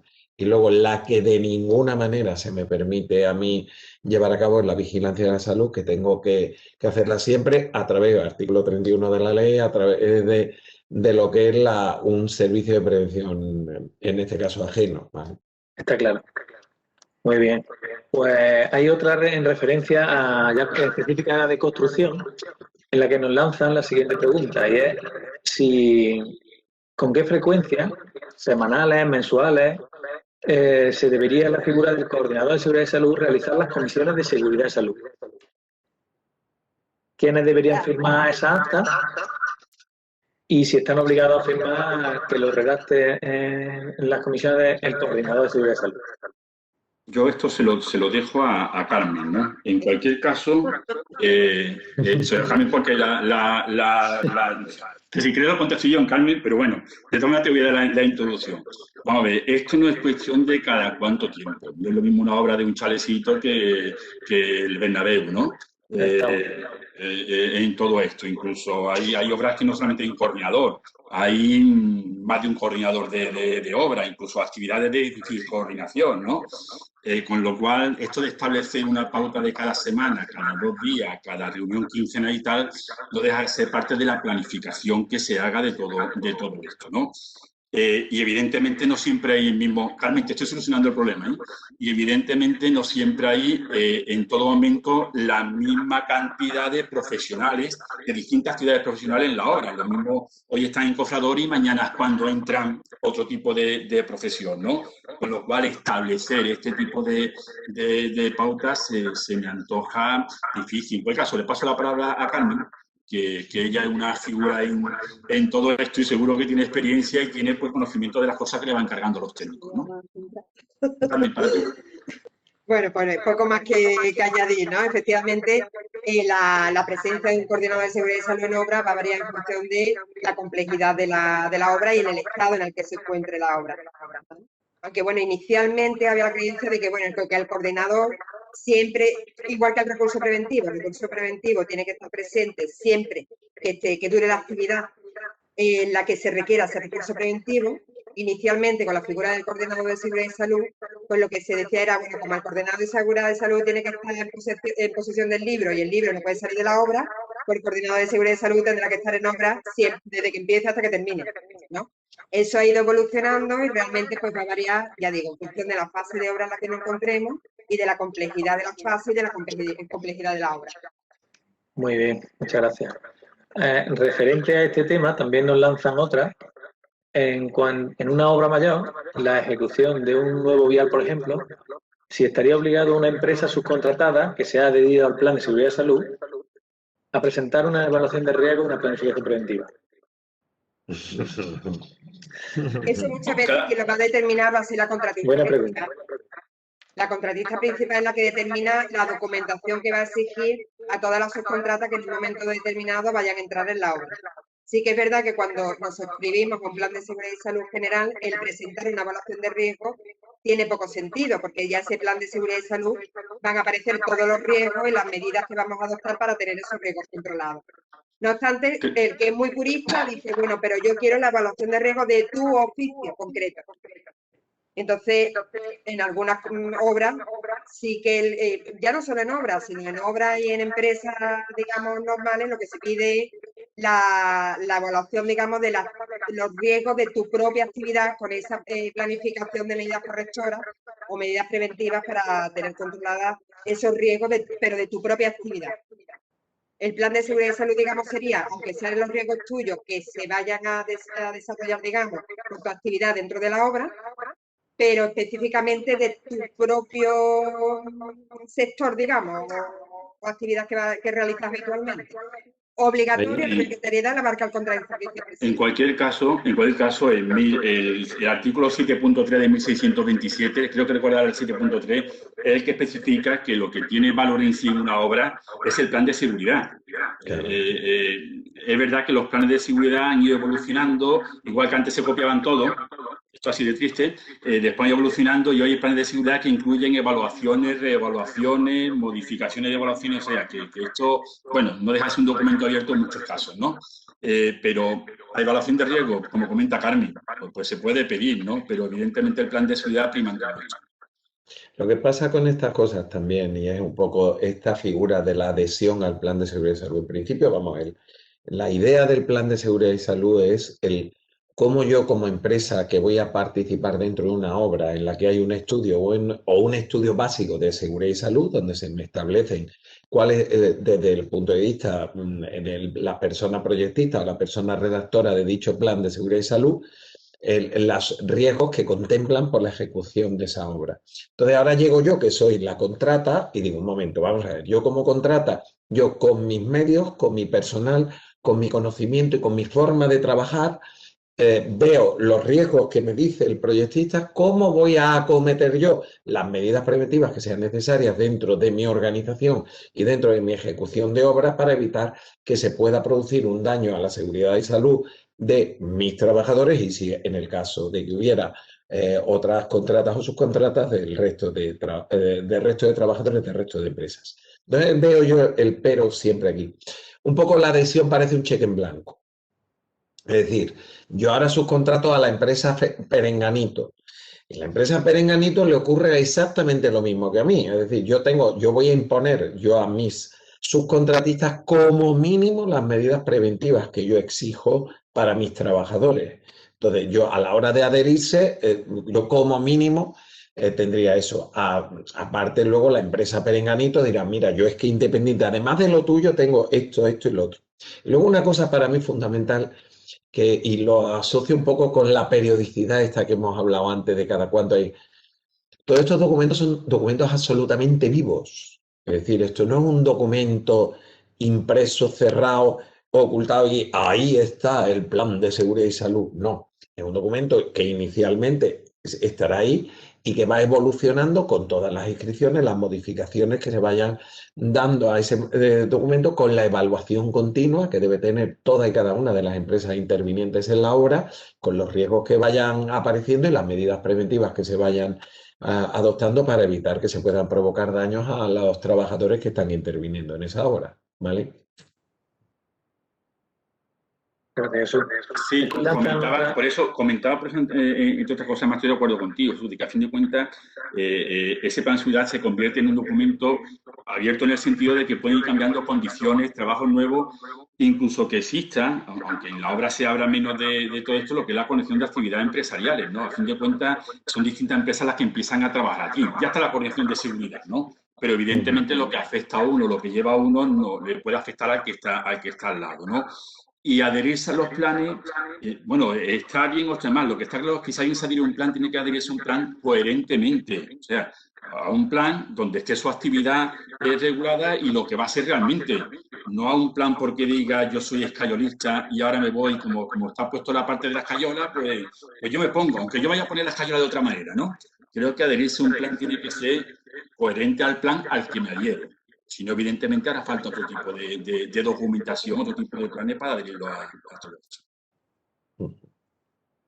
Muy bien, muchas gracias, Enrique. Nos lanzan otra pregunta bastante interesante y es que nos dice que cómo vemos que debe evolucionar nuestra ya en algunos casos veterana legislación preventiva para facilitar la gestión del cumplimiento legal por parte de las empresas y empresarios, así como por parte del resto de agentes participantes en nuestro país. ¿Más ley quiere? ¿Quiere alguien todavía? Más de 300, Jesús. Mira, Más de 300, ¿qué dijiste? No, os he mentido. Disculpadme, os he mentido. La última vez que lo hice, 450 normativas. Yo soy, disculpadme que me meta. El legislar por legislar, a ver, es más importante. La ley de prevención de riesgos laborales es la única adaptación, y aquí abro que esta es. Para mí la adaptación, lo que necesitaría es sobre todo adaptarlo a la pequeña y mediana empresa. No parece razonable el que todavía tenga prácticamente las mismas exigencias, pues una pequeña frutería, un pequeño negocio con una o dos personas trabajadoras, porque tenga una empresa pues que tenga 500 personas, ¿no? Es decir, y realmente pues sí se hizo una pequeña modificación de que se puede unir la planificación con la evaluación de riesgos y la planificación de la acción preventiva, todo lo que tú quieras, pero de hecho los actores, las personas actoras son las mismas, las figuras son las mismas y las historias son las mismas. Pero es que lo que no tenemos que olvidar es que aquí lo importante es garantizar la seguridad y salud de las personas que trabajan. Entonces, a fin de cuentas, el tema de la documentación y todo esto, aquí no paramos de sacar normativas, no paramos de sacar prohibiciones y llega un momento en el que nos perdemos en esa maraña de normativa y ahí al final os da la sensación de que muchas veces parece que es que lo que estamos buscando es para que sea culpa de alguien, ¿no? Pero bueno, ahí va eso y a ver qué me dicen Sí, desde el servicio de prevención. Yo creo que el que ha hecho la pregunta tiene que tener el modo de desesperación que tengo yo, en el que uno ya no sabe dónde buscar, qué no se ha cumplido, qué se ha cumplido, qué tengo que cumplir o qué tengo que hacer. Vamos a ver, por poner más normas no vamos a solucionar los temas. Creo que ya está regulado prácticamente todo lo que se puede regular, salvo temas muy específicos por las innovaciones tecnológicas más que otro tema, ¿no? Lo que sí es cierto es que cuando decimos es que tenemos una legislación joven, llevamos 30 años de legislación, que se dice pronto, que yo tenía melena en esa época. Con esto lo que quiero decir es que la evolución que tiene que tener todo esto no debe ser a base de legislación, tiene que ser a base de coherencia. Yo sé que repito mucho la palabra coherencia, lo habré dicho 30 veces durante la charla, ¿no? Pero evidentemente habrá que orientarse a esas actividades de riesgo, hacia trabajos que puedan producir otro tipo de riesgo. Y en un momento dado, pues, ser consciente de que la dedicación a una tienda, aunque pueda pasar lo mismo, no puede ser la misma dedicación y el mismo nivel documental que tiene que tener, pues, las carpinterías metálicas no hablo de trabajadores, hablo de actividad, ¿no? Las carpinterías metálicas, yo qué sé, ¿no? Que pinten y que tal, ¿no? Tenemos que evolucionar con algo menos de papeles, con algo más sencillo de hacer y con una presencia mayor sobre los trabajadores. Y digo esos trabajadores no imponiendo, esos trabajadores pues culturizando, ¿no? En el tema de la prevención. Pero voy a decir de que esta legislación no es joven, tiene 30 años, que se dice pronto.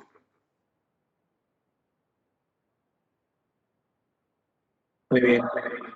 Aquí tenemos otra muy variada y es de un referente a un profesor de un instituto que es coordinador de prevención y él dice que ha visto talleres con muchas máquinas, os podéis imaginar, ¿no? Sin carcasa de seguridad, sin adaptar al 1215, sí, con bastantes deficiencias y dice que qué responsabilidad puede tener él como profesor que da clase en esas condiciones y la dirección del centro qué papel pinta ahí y él y un poco.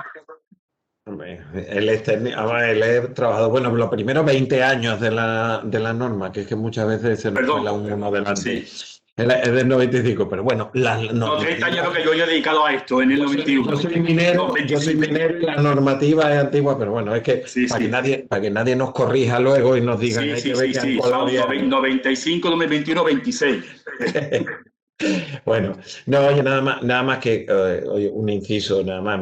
Los trabajadores somos trabajadores, es decir, ya está, que no nos volvamos locos, ¿vale? Que es que un profesor ahí, el profesor es, no hay una relación laboral, entiendo, no hay una relación laboral entre profesorado y alumnado, es decir, que desde el punto de vista laboral no hay nada. Él como profesor, como trabajador, pues él se tiene que cumplir el aula, las medidas del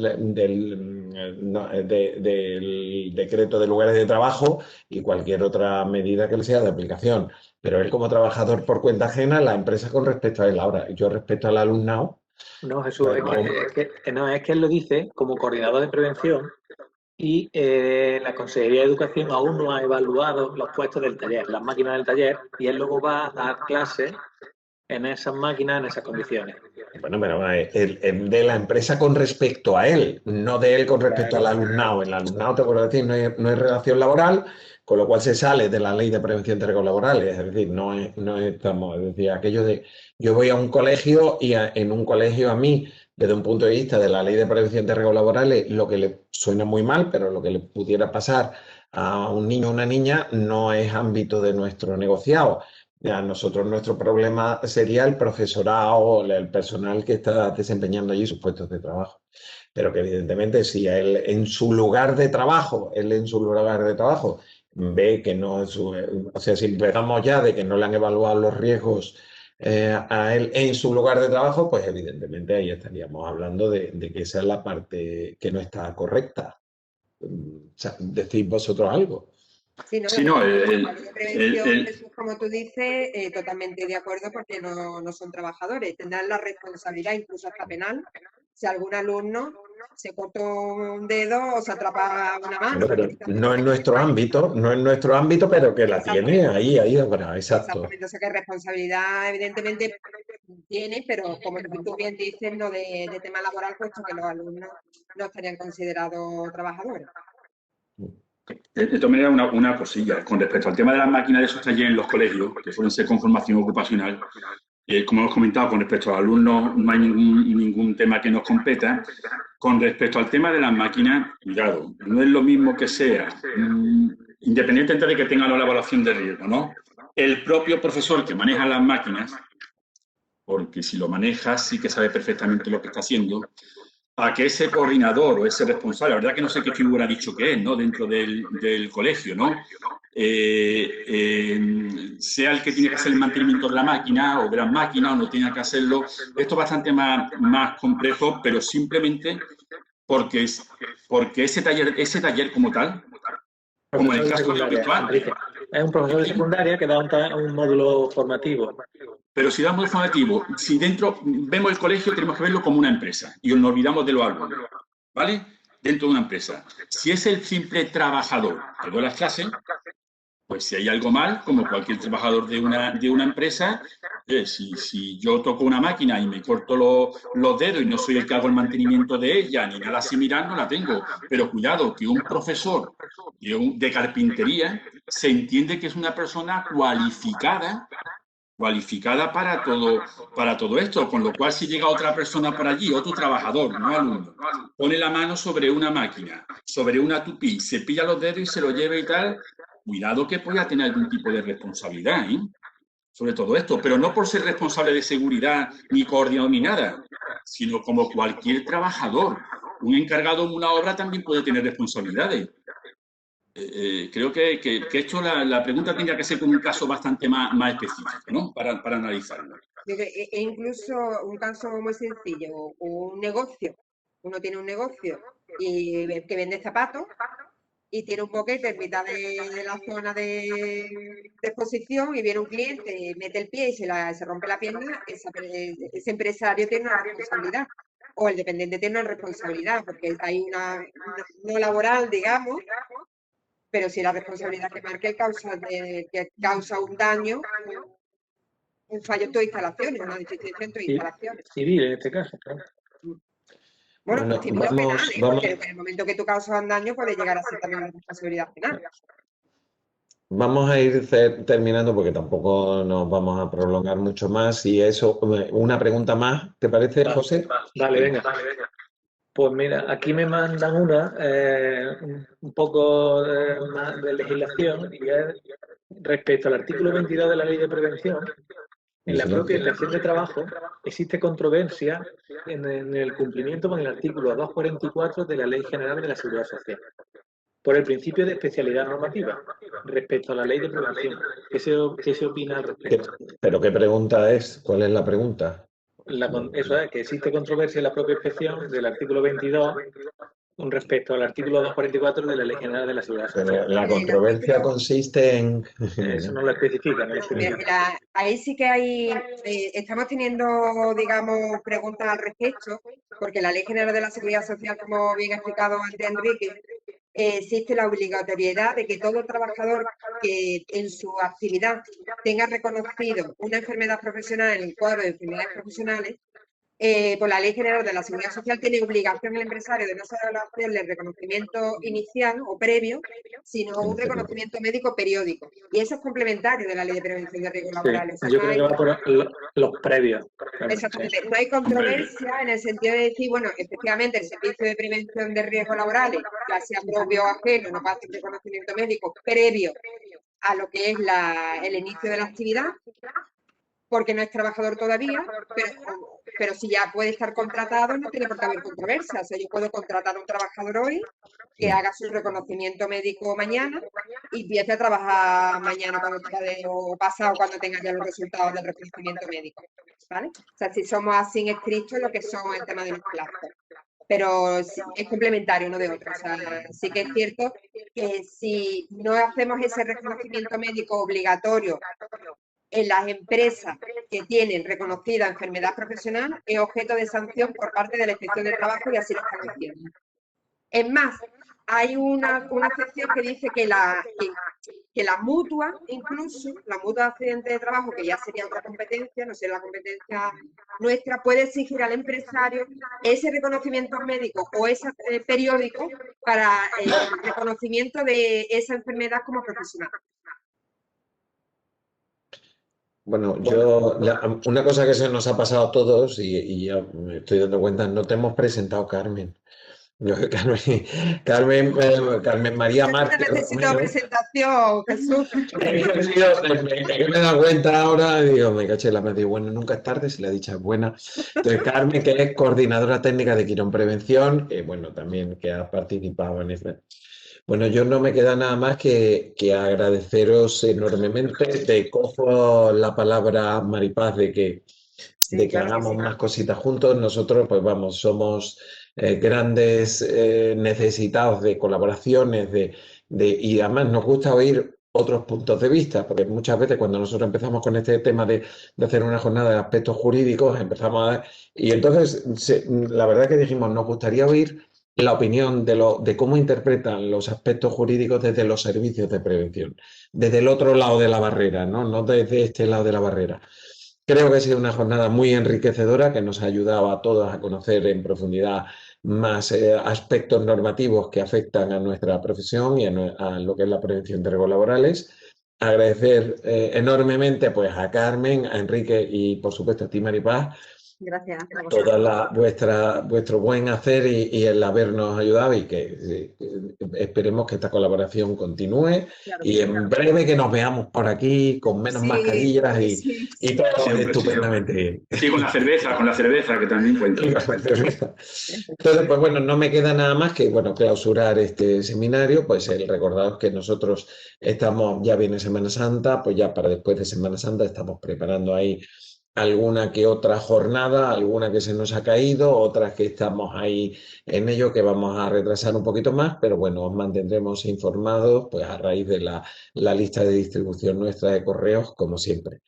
Pues nada más que agradeceros una vez más a los asistentes el haber asistido, el haber compartido con nosotros este rato y os emplazo hasta la próxima jornada que hagamos. Con lo cual, pues nada, muy buenas tardes y hasta la próxima.